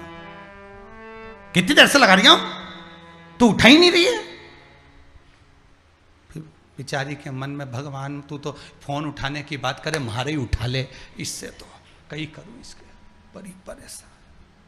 1 मिनट की देरी हो जाए, 1 मिनट नहीं चुके, 1 मिनट।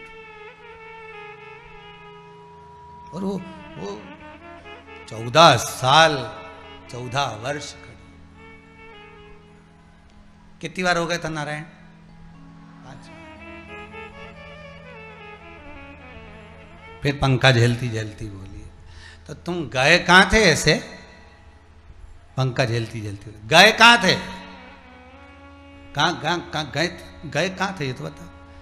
वन में गया था मृगा करने के लिए। तो फिर वो पक्षी कहां था? पक्षी नहीं, तोता था। कहां था? पेड़ पे बैठा था। तो इतनी ऊपर से तुम नीचे सुन लिए, तो इतनी चिल्ला चिल्ला के नारायण नारायण नारायण बोल रहा, तो सुनू नहीं? कितना हो गया? 8। अब पत्नी इतनी खुश हो रही राम। अच्छा, जो कभी भजन नहीं गुनगुनाए, जिसके मुंह पे कभी गुनगुनाने का काम ही नहीं, कभी नहीं गुनगुनाए, और वो एक आध दिन एकांत में बैठा बैठा गुनगुनाए,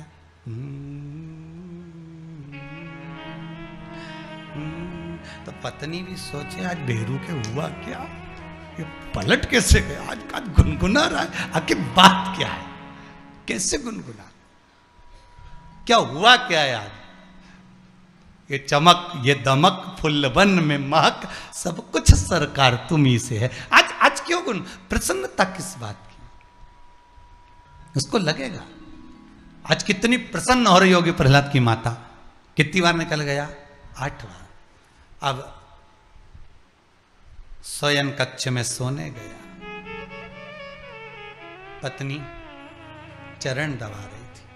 वो तो उस समय की थी जो चरण दबा रही थी, आज के जमाने के तो गला दबा दे चरण।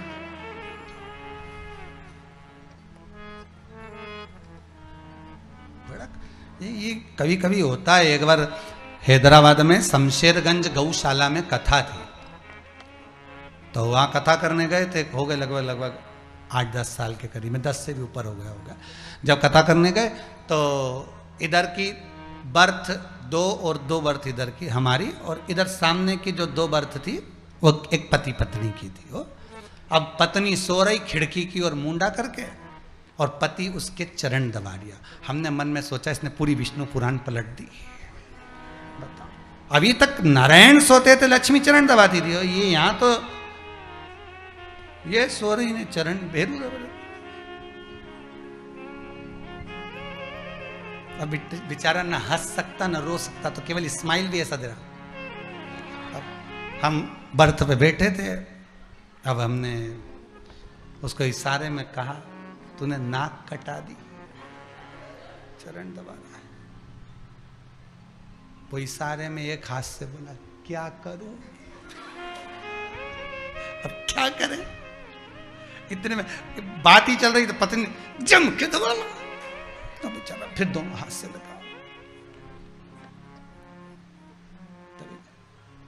करो सेवा, मना नहीं, पर सेवा भी किस जगह, किस प्रभाव से, किस भाव से, कैसी होना चाहिए, वो सेवा का प्रकार। सेवा का मना नहीं, सेवा करने में कोई को तकलीफ है, कष्ट है, बीमारी है, रोग है, सेवा कर सकते हो। पर कोई अच्छा ही है, जोरदार खा पी के आराम से सो रहा है और पांव दबा सोच, ये सेवा का प्रकल्प नहीं हो सकता।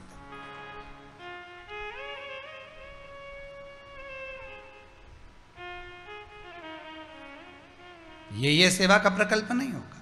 अब पत्नी प्रहलाद जी की माता पति के चरण दबा रही, और दबाते दबाते फिर बोल दिया स्वामी स्वामी। स्वामी बोले बोलो क्या बात है, पर मेरे को आज बड़ी बेचैनी हो रही है। अच्छा क्या हो गया, बस मेरे को आश्चर्य इस बात का हो रहा है कि ये तुमने वो तोता कैसे मिल गया और उसने आपको बोल भी दिया। देख तेरे हाथ जोड़ रहा हूं, अगर अब नारायण का नाम लिया तो तुझे छोड़ दूंगा। कितने हो गए, 9। पत्नी सो गई। रात्रि का दूसरा पहर, खूब जोरदार नींद लगी और तिमो उठ के चिल्ला दी बचाओ बचाओ बचाओ। जैसी चिल्लाई पति ने कहा नारायण नारायण तो नहीं आ गया। 2 बार निकल गए, हो गए 11। पत्नी चैन की नींद सोई, अब जो होगा देखा जाएगा। और दूसरे दिन तो खंबे के पास पहुंच गया। और क्योंकि इसमें भगवान तेरा, हाँ इसी में बस भगवान तो इंतजार कर रहा था कि मुंह से एक बार तो निकल जाए राम, एक बार तो निकल जाए नारायण, एक बार तो निकल जाए शिव।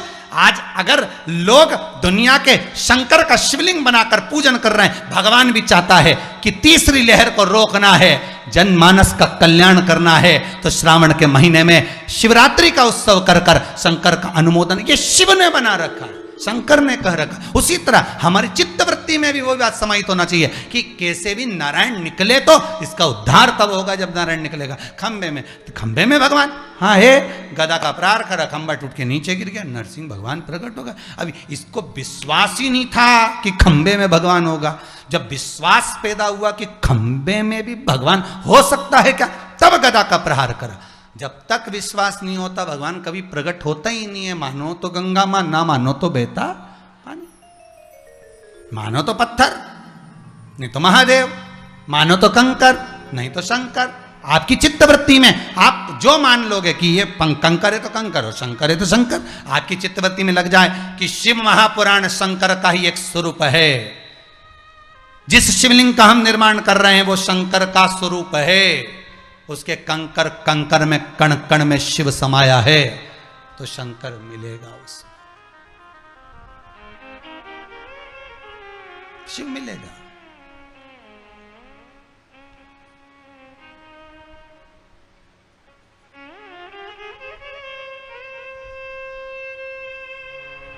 चित्तवृत्ति से निकला, परमात्मा को पाना सहज, बहुत सहज, पर विश्वास रखकर, भरोसा ही नहीं हो तो फिर कहां भगवान मिलेगा।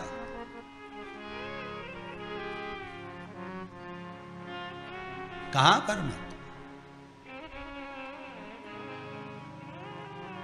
यहां शिव महापुराण की कथा में शंकर की पूजन का विधान है, शिव को ये चढ़ाना, शंकर का ऐसा अनुमोदन करना, ऐसा स्मरण करना। अब दुनिया की दृष्टि में लोगों को लगे कि ये कहीं टोना तो नहीं, ये टोटका तो नहीं, ना टोना ना टोटका, केवल शंकर का अनुमोदन, और जिसने करा उसको फल मिला। आज दुनिया के लोग कुबेरेश्वर धाम में अगर आकर कई लोग बोलते हैं कि ऐसा हुआ, वैसा ऐसा फल मिला, ऐसा मिला, हमने पशुपति व्रत करा, हमने ये करा, हमने वो करा। ये करा क्या आपने? केवल पूजन, केवल अर्चना। आपने किसी का बुरा करा? व्रत कर कर आपने पूजन कर कर किसी का बुरा करा? नहीं। अगर आपके करने से किसी का बुरा हो रहा है तो वो टोना हो सकता है, वो टोटका हो सकता है, पर जिसमें आप अपने लिए कर रहे हो कि मैं शंकर को जल चढ़ाऊंगी, मैं शहद चढ़ाऊंगी, मैं शमी पत्र चढ़ाऊंगी, मैं ये चढ़ाऊंगी, और शंकर अगर प्रसन्न हो रहे हैं तो ये आपके लिए फल का आनंद सुख है। इसको दूसरे के लिए जो बुरा करा जाए वो टोना, वो टोना, स्वयं के लिए करो,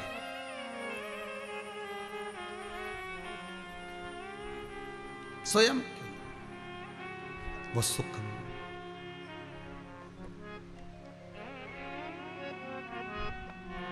शिव पुराण कह रहे, शंकर का चरित्र कह रहा है, शिव का अनुमोदन कर रहा है।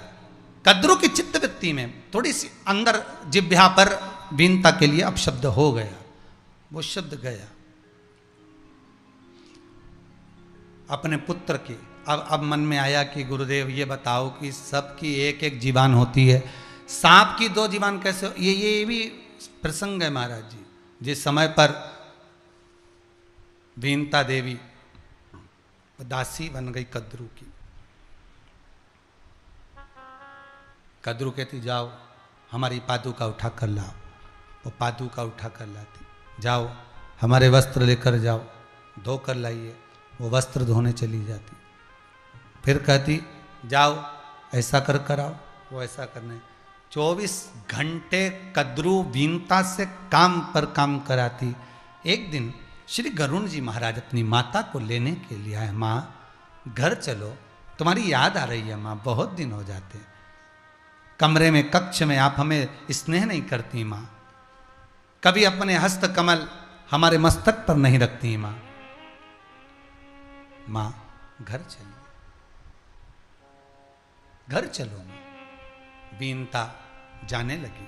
कद्रू ने चिल्लाकर आवाज लगाई, ए वीनता, तुझे मालूम नहीं है कि अभी मैं विश्राम करूंगी तो मेरे शयन कक्ष की तैयारी तुझे करना है। वीनता ने कहा, गरुण बेटा तुम चलो, मैं आती हूं। रात्रि भर गरुण जी महाराज अपनी मां वीनता का इंतजार करते रहे। रात्रि भर वरुण और गरुण दोनों इंतजार कर रहे, पर वीनता नहीं आई। कई साल निकल गए साहब, वीनता आती नहीं। रात भर गरुण सोते नहीं, नैनों में नींद आती नहीं। एक दिन मन में आया, पूछा जाए मां से, मां तू रात भर सोती भी है कि नहीं सोती, विश्राम करती है कि नहीं करती मां, तुझे निंद्रा आती कि नहीं आती मां? पूछा वीनता से गरुण जी महाराज ने, मां तू सोती नहीं क्या, विश्राम नहीं करती क्या? वीनता कहती है, रात्रि को मैं जब कद्रू का शयन कक्ष तैयार कर देती हूँ, कद्रू जब सोती है मैं उसके चरण दबा देती हूँ, चरणों में तेल लगा देती हूँ, कद्रू की नींद आ जाती है, तो कद्रू मुझसे कहकर जाती है कि मेरे कक्ष के बाहर खड़ी रहना, सोना मती, विश्राम मत करना, मैं रात को आकर देखूंगी। सुबह फिर आती है, फिर मुझे काम में लगा देती है। 24 घंटे कद्रू बीनता से काम करवाती है। 24 घंटे, कई साल निकल गए बीनता के, कई साल, कई वर्ष निकल गए, कई वर्ष, सुख नहीं मिला। एक दिन गरुण जी ने वरुण जी से कहा, वरुण चल मेरे साथ, अपन दोनों चलते, दोनों की दोनों चलकर अपन कद्रू से पूछते हैं। माता कद्रू के पास में पहुंचे और माता कद्रू से जाकर निवेदन कहा, मां, ए बड़ी मां, बड़ी मां, गरुण तुम वरुण को लेकर आए हो, क्या बात है? मां, हाथ जोड़कर मैं निवेदन करता हूं आपसे, आप मेरी माता को दास्य भाव से मुक्त कर दो। आप इसको दास्य भाव से मुक्त कर दीजिए, आप दासी के पद से हटा दीजिए। आप दासी के पद से इसको मुक्त कर दो। कद्रू ने कहा, दासी के पद से तो मैं मुक्त कर दूंगी, पर शर्त एक है। क्या? मेरे पुत्रों के लिए, मेरे लिए तुम्हें वैकुंठ से अमृत लाना पड़ेगा। अमृत का कलश लेकर आओ।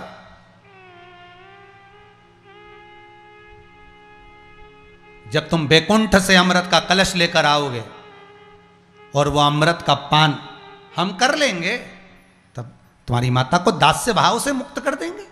जाओ, लेकर आओ।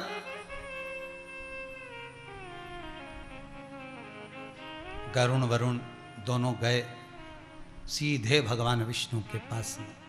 भगवान शेषनाग की सैया पर शयन करने वाले मेरे भगवान लक्ष्मी मैया चरण दबा रही हैं, चरणों को दबा रही।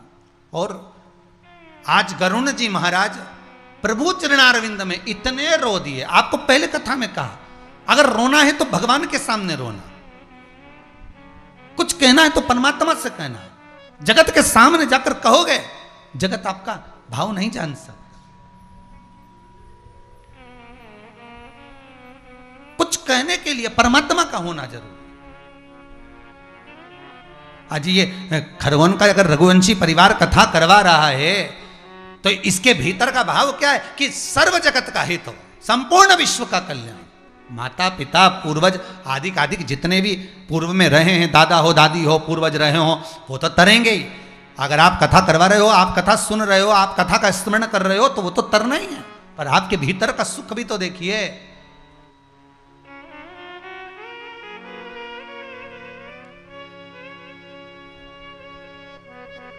गरुण जी खूब रोए साहब। भगवान विष्णु तो विश्राम कर रहे थे, लक्ष्मी माता के नैनों से जल की धार निकल गई, भगवान के चरणों पर पड़ गई।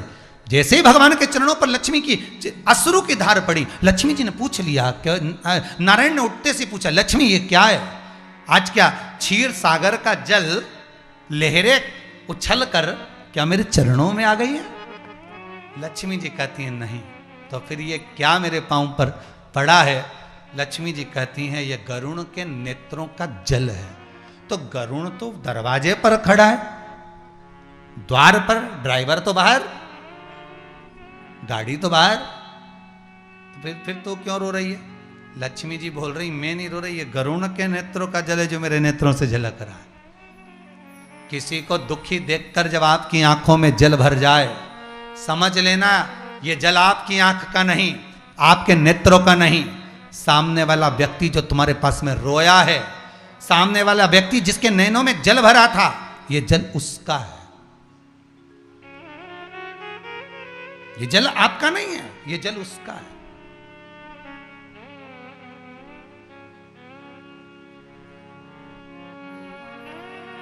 जब सामने वाला व्यक्ति आकर आपके सामने कोई खुशी की बात कर दे, बड़ी प्रसन्नता की बात करे, और आपका दिल भी खुश हो जाए, प्रसन्न हो जाए, आनंदित हो जाए, समझ लेना यह खुशी आपकी नहीं है, ये उसकी है, उसने आपको दी है, ये उसने प्रदान करी है।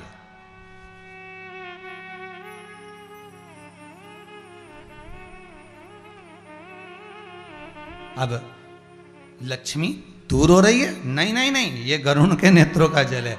मैं तो उसको दरवाजे के पास खड़ा देख रही हूं और वह लगातार रो रहा है, उसकी आंखों से जल बह रहा है, रो रहा है। उसको देखकर मैं रो रही हूं। ओ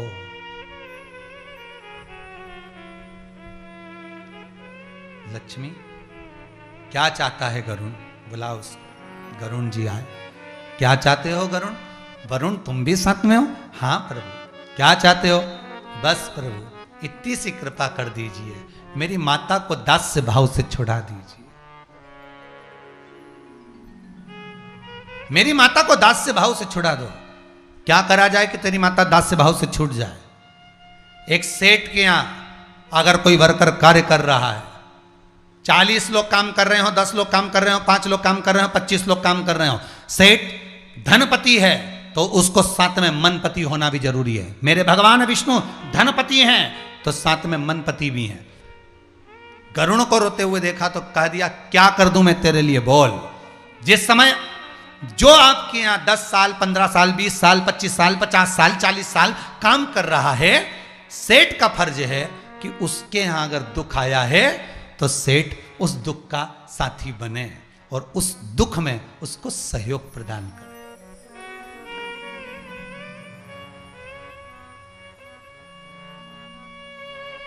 उस दुख में वो शामिल हो।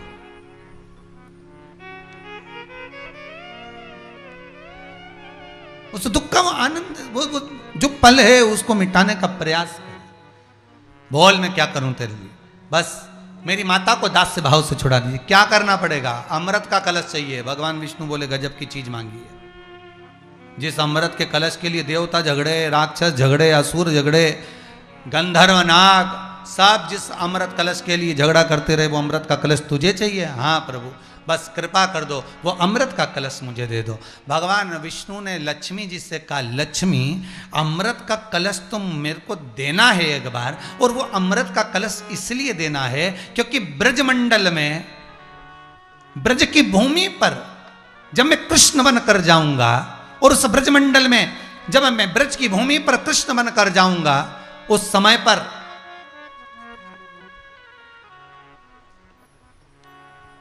जब मैं कालिया नाग का मर्दन करूंगा, उसका विष यमुना जी के जल में चारों तरफ रहेगा।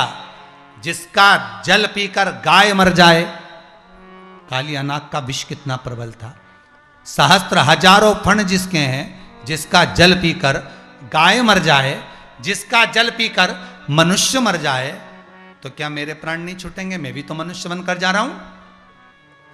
पर ये अमृत में आज अगर गरुण को दूंगा, और गरुण ये अमृत लेकर जब जाएगा किसी स्थान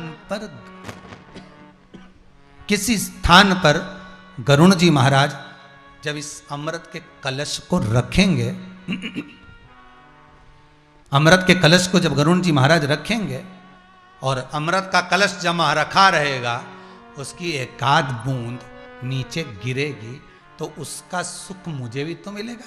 तो भगवान ने गरुण जी से कहा, गरुण जी तुम लेकर जाओ, अमृत का कलश मना नहीं है, पर कहाँ लेकर जाओगे?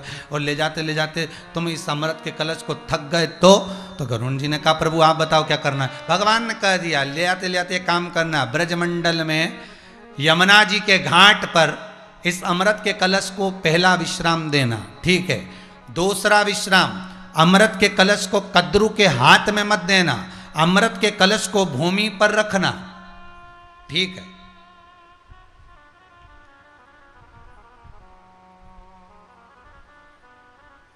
हाथ में नहीं देना, बस भूमि पर रख देना। बाकी के तूने तो एक बार कह दिया ना कि कद्रू से, और कद्रू से कह देना, बड़ी माँ ये अमृत का कलश ला दिया, अब ये तुम्हारा हो गया, तुम इसका प्रयोग करो, तुम्हारी मर्जी, ठीक है, ले। अब माता को एक बार दे देना ये, और तेरी माता को दास्य भाव से छुड़ा लेना, बाकी की लीला मैं कर दूंगा। गरुण जी को नहीं मालूम था कि कैसी लीला करेंगे नारायण। अब भगवान ने दोनों लीला बड़ी विचित्र करी है। गरुण जी महाराज अमृत के कलश को जब लेकर गए, ले जाकर यमुना के घाट पर रख दिया, फिर अमृत का कलश ले गए, उस अमृत के कलश को ले जाकर कद्रू से कहा, बड़ी माँ ये अमृत लाकर दे दिया है, ये रखा। माता ने उसका स्पर्श भी कर लिया, देख भी लिया, कलश को रख भी दिया। माता ने क्या चतुरता करी कि इस कलश को कोई दूसरा ना ले जाए, तो कुसा से, कुसा का जो आसन होता है, उस कुसा से, उस डाब से, कुसा से उसको ढक दिया। और कुसा से ढका, इतने में इंद्र दौड़ता हुए आए ऐरावत पर, और उन्होंने देखा अमृत का कलश रखा है, और बीनता देवी दास से भाव से छूट चुकी है। बीनता लेकर गरुण जी चल दिए हैं। उसी समय पर इंद्र ने आकर उस अमृत के कलश को उठाकर ले जाने लगे। इतने में जैसे ही अमृत का कलश जाने लगा, जाते ही उसी समय पर कद्रू को क्रोध आया और कद्रू छीनने लगी। छीनते हुए अमृत भूमि पर गिरा, एक बूंद झलक गई। देखा इंद्र ने कि बूंद झलकी है। तुरंत इंद्र ने ऐरावत से कहा, जल वृष्टि कर दे। और जो जल वृष्टि करी, जल वृष्टि करते ही जितना कुसा पर, जितना डाब पर वो अमृत का भाग गिरा था, सब भूमि ने ग्रहण कर लिया। भूमि ने अमृत इंद्र ले गए, देवलोक में वापिस रख दिया। कद्रू आई, कद्रू ने अपने पुत्रों को आते हुए देखा, 1000 सांप सब आ गए। पुत्रों ने कहा, मां अमृत कहाँ है? माता ने कहा, यहीं रखा था, वो इंद्र चुरा कर ले गया, पर थोड़ा सा गिर गया है, तुम लोग चाट लो। और सांप ने अपनी एक जिह्वा से जैसे ही कुस्सा को चाटना चालू करा, उस कुस्सा के तेज बार से सांपों की जीवान बीच में से कटती चली गई।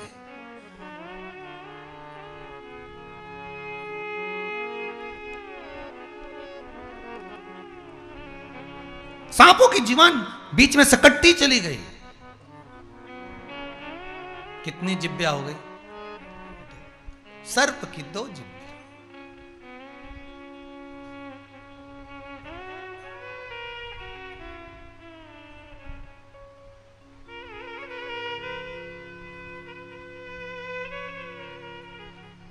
उज्जैन के महाकाल बाबा के मंदिर के ऊपर नाग पंचमी के दिन नागचंद्र का दर्शन होता है। साल में केवल एक बार, वर्ष में केवल एक बार मेरा बाबा उन नागों की मस्ती में, उन नागों के साथ में अटखेलियां करता है। अटखेलियां कर 2 जिब्बिया हो गई। इसमें दोष किसका है? माता का।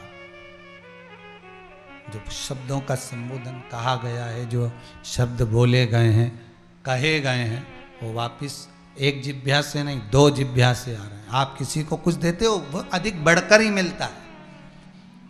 आपने अगर किसी को कुछ दिया है तो बढ़कर मिलेगा।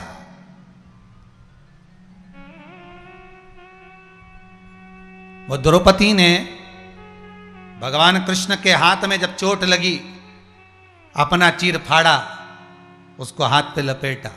भगवान उस चीर को लेकर गए, रुक्मणी को दिया। रुक्मणी ने पूछा, इसका क्या करूं? इसमें रक्त लग रहा है। भगवान बोल रहे हैं, इसका एक एक धागा निकाल के गिन। रुक्मणी बोली, फालतू में ही मिली, जो इस चीर का धागा निकाल के गिनूंगी। रुक्मणी ने सत्यभामा से कहा, तुम गिनो। सत्यभामा ने जामवंती से कहा, तुम गिनो। कालिंदी से कहा, तुम गिनो। कोई गिनने को तैयार नहीं। सारी की सारी एक साथ बैठ गई। भगवान ने कहा, गिन लिया क्या? नहीं। भगवान के सब मिलकर गिनो। सारी एक साथ बैठी और एक एक धागा गिनने पड़ी। 9999 धागे थे। भगवान से रुक्मणी जी ने कहा, क्या करोगे? इसको गिनवा के फालतू का माथा पच्ची करो। तो बताओ, इतना धागा गिनवा दिया तुमने, अब करोगे क्या? भगवान बोले, उस द्रौपदी ने दिया है,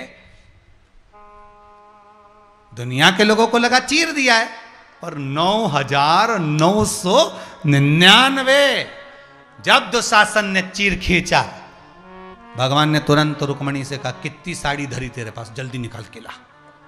अलमारियां खाली करो, जल्दी लाओ। तो इतना बड़ा पोटला बांध के कहां ले जाओगा? भगवान रुक्मणी जी पूछी सतभामा जामंती काले इतनी साड़ियां लेकर कहां जाओगे? भगवान बोले याद कर क्या, और द्रौपदी ने मेरे हाथ में चीर बांधा था, उसमें कितने धागे थे कि 9,999। आज द्रौपदी को लौटाने का समय आ गया। तो रुक्मणी जी बोली उन्हें तो इतना सा बांधा था, तो बांधा भले इतना सा था, धागा तो ज्यादा था। धागा ज्यादा है कि नहीं? धागा ज्यादा था।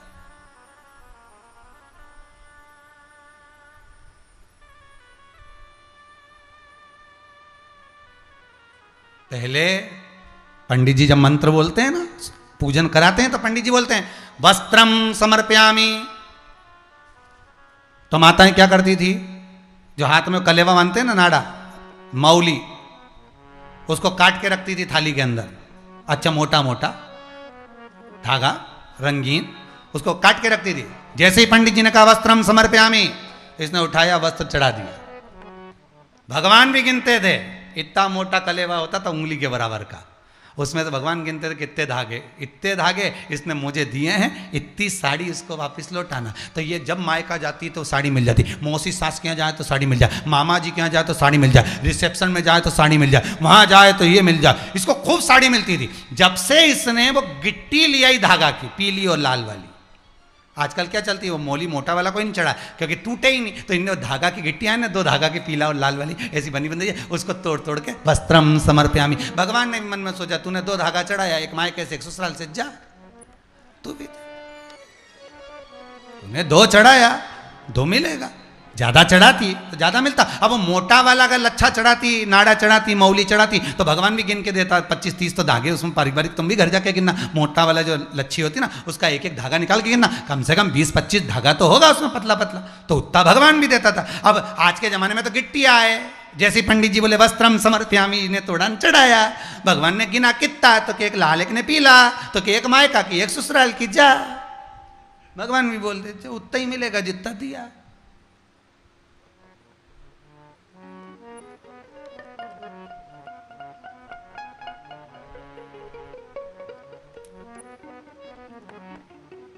अब सीधी बात है साहब, टिकट करवाया स्लीपर का, बैठ गए एसी में, और से टीसी से कह रहा है फालतू की बात करना मत, तुम हमें पहचानते नहीं। तो टीसी बोला पहचानने से क्या मतलब है, टिकट तो तुम्हारे पास में स्लीपर का, बैठे एसी में हो।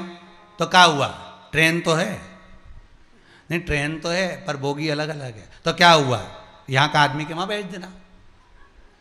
अब वो मानेगा क्या, नहीं, जैसा तुमने करवाया है वैसा तुम्हें फल की प्राप्ति, अर्थात तुमने जैसा टिकट करवाया वैसा बैठने को मिलेगा, जैसा तुमने दान करा वैसा तुम्हें मिलेगा, जैसा तुमने पुण्य करा वैसा तुम्हें मिलेगा, जैसा तुमने सत्कर्म करा वैसा प्राप्त होगा, जैसा तुमने भजन करा वैसा मिलेगा, जैसा तुमने कपट करा वैसा तुम्हें मिलेगा। तुम अगर किसी पर छल प्रपंच करते हो वैसा ही तुम्हें प्राप्त होगा,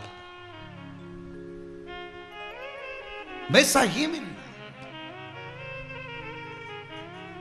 करेले का बीज लगा रहे और क्या में केरी हो जाए। भगवान भी सोचे हो करेला लगाया है तो केरी कहां से आएगी, करेला करेला ही रहेगा, केरी नहीं हो सकती। मिले कैसे, प्राप्त कैसे हो। महाराज शिव पुराण कह रहे सर्प की 2 जिभ्या हो गई, सर्प की 2 जिभ्या। अब कद्रू को तो क्रोध बहुत आया, इतना क्रोध कि देवताओं ने हमारे साथ छल कर दिया। ये अमृत का कलश जो दिया था कद्रू को, ले जाकर रखा था जहां एक स्थान यमुना जी के घाट पर, जब भगवान कालिया नाग का मर्दन करने के लिए कूदेंगे यमुना के जल में, तब भगवान को अमर तत्व कौन प्रदान करेगा। तो भगवान, आप कभी श्रीमद् भागवत कथा अगर सुने होंगे तो आपने उसमें पढ़ा होगा, सुना होगा कि यमुना जी के तट पर जितने भी हरे भरे वृक्ष होते थे, कालिया नाग के विष के कारण यमुना जब दूषित होती थी तो उसके तपन से आसपास के वृक्ष सूख जाते थे। यमुना जी के घाट पर जितने वृक्ष लगते थे सारे सूख जाते थे।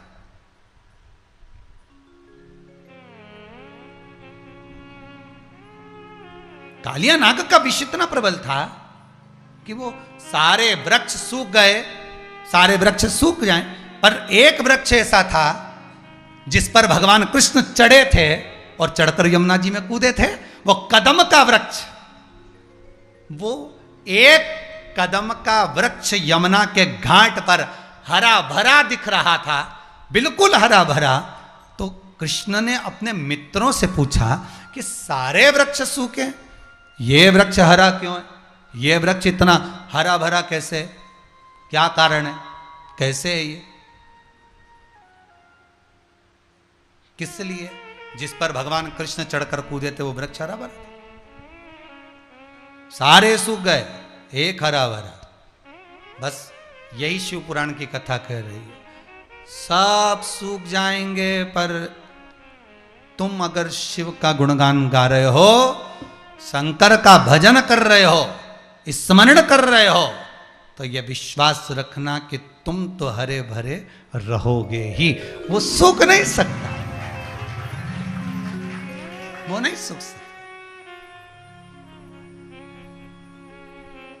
पकड़ लो हाथ त्रिपुरारी, नहीं तो डूब जाएंगे। कृपा करो, कृपा करो, दया करो। हमारा कुछ न बिगड़ेगा, तुम्हारी शान जाएगी।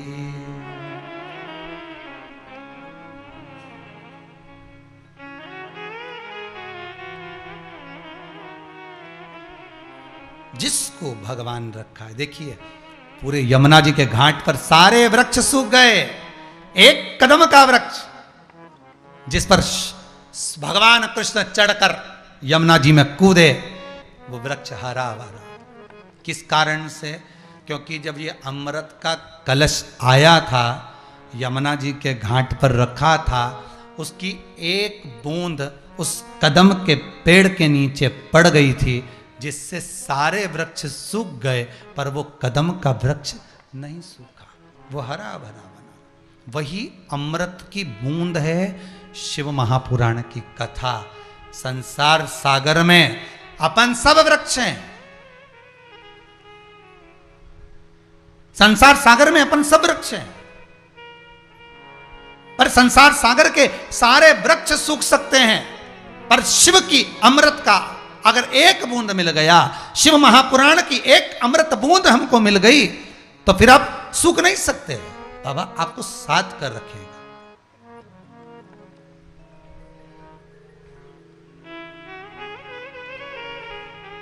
कितना सुंदर कहा है, दुनिया के लोग जलन बरकरार रखें, मेरा भोलेनाथ जलवा बरकरार रखता है। भले दुनिया के लोग जलन बरकरार रखें, दुनिया के लोग कितनी भी जलन बरकरार रखें, पर मेरा शंभो, मेरा शंकर, मेरा त्रिकालदर्शी, मेरा विश्वनाथ, मेरा कालों का काल महाकाल जलवा बरकरार रखेगा। अगर आप शिव का अनुमोदन कर रहे हो, शंकर की भक्ति में डूबे हो, तो अकाल मृत्यु वो मरे जो काम करे चंडाल का, काल उसका क्या बिगाड़े जो भक्त हो महाकाल का। शंकर का अनुमोदन लगा, शिव का स्मरण करो, क्या जाए। अमृत की बूंद एक कदम के पेड़ के नीचे गिर गई, वो कदम का पेड़ हरा भरा रहा।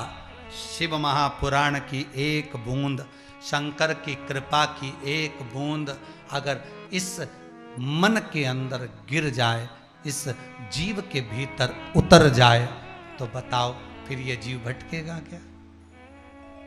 अगर भोले बाबा का सहारा न होता, तो दुनिया में कोई हमारा न होता। कौन होता संसार में अगर शिव ना होता, करुणा सागर शंकर ना होता, तो कौन होता? ऐसी शिव की पावन कथा, नागवासु की शिव महापुराण की कथा आज दूसरे दिन की विराम ले रही है। भाव भक्ति से कथा का रस तत्व रघुवंशी परिवार की ओर से, खरगोन वालों की ओर से अपन श्रवण कर रहे हैं। बहुत बहुत साधुवादता है। शाम को 7 बजे से 8 बजे तक शिवरात्रि महोत्सव का आनंद लीजिए।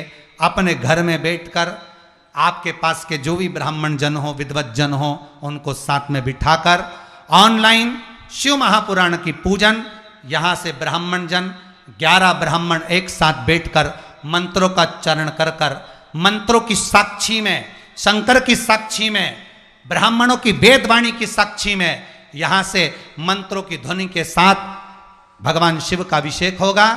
आपके नज़दीक के गांव के, खेड़े के, मोहल्ले के जो भी ब्राह्मण जन आपसे जुड़े हैं, आप उनको भी अपने साथ बिठा सकते हैं, आमंत्रित करें उनको भी, और उनकी साक्षी में भी आप पूजन स्मरण करें। जिनके यहाँ ब्राह्मण नहीं पहुँच सकते वो स्वयं पूजन करें। कई माताएं शहरों से कह रही थी हम कहाँ ब्राह्मण ढूंढने जाएंगे, हमारे यहाँ ब्राह्मण नहीं आते, बहुत हमारी सोसाइटी में नहीं पहुँचते, सोसाइटी का दरवाज़ा बंद रहता है, कोरोना महामारी के कारण आने नहीं देते, हम क्या करें। तो जिनके मिल जाएं वो अपने साथ में बिठाएं, जिनको ना मिले वो भगवान शिव की आराधना करें, यहाँ भी ब्राह्मण बैठेंगे, स्मरण करेंगे। मान लो आपके गाँव खेड़े में कहीं पानी ज़्यादा गिर रहा हो, लाइट चली जाएगी, कोई संकल्प छूट रहा हो, पूजन छूट रही हो, चिंता मत करना, फेसबुक यूट्यूब पर लाइव चलेगी, हमारे चैनल को सब्सक्राइब करिए, और साथ में अगर लाइट चली जाए तो मोबाइल को चालू रखिए और साथ में बैठकर शंकर भगवान का पूजन स्मरण करिए। मोबाइल में भी बैटरी नहीं हो, चिंता मत करना, आपका दिल मेरे महादेव में लगा कर रखना, शंकर खुद अभिषेक कर कर जाएगा। अपना हृदय, अपना चित्त, अपनी वृत्ति शिव में लगा कर रखना। 1 घंटा शंकरमय हो जाओ, शिवमय हो जाओ, शंकर के अनुमोदन में डूब जाओ, बाबा से प्रार्थना करो, विश्व का कल्याण करो, पूरे जग का उद्धार करो, इस कोरोना महामारी की तीसरी लहर को तीसरी नेत्र में समाहित करो।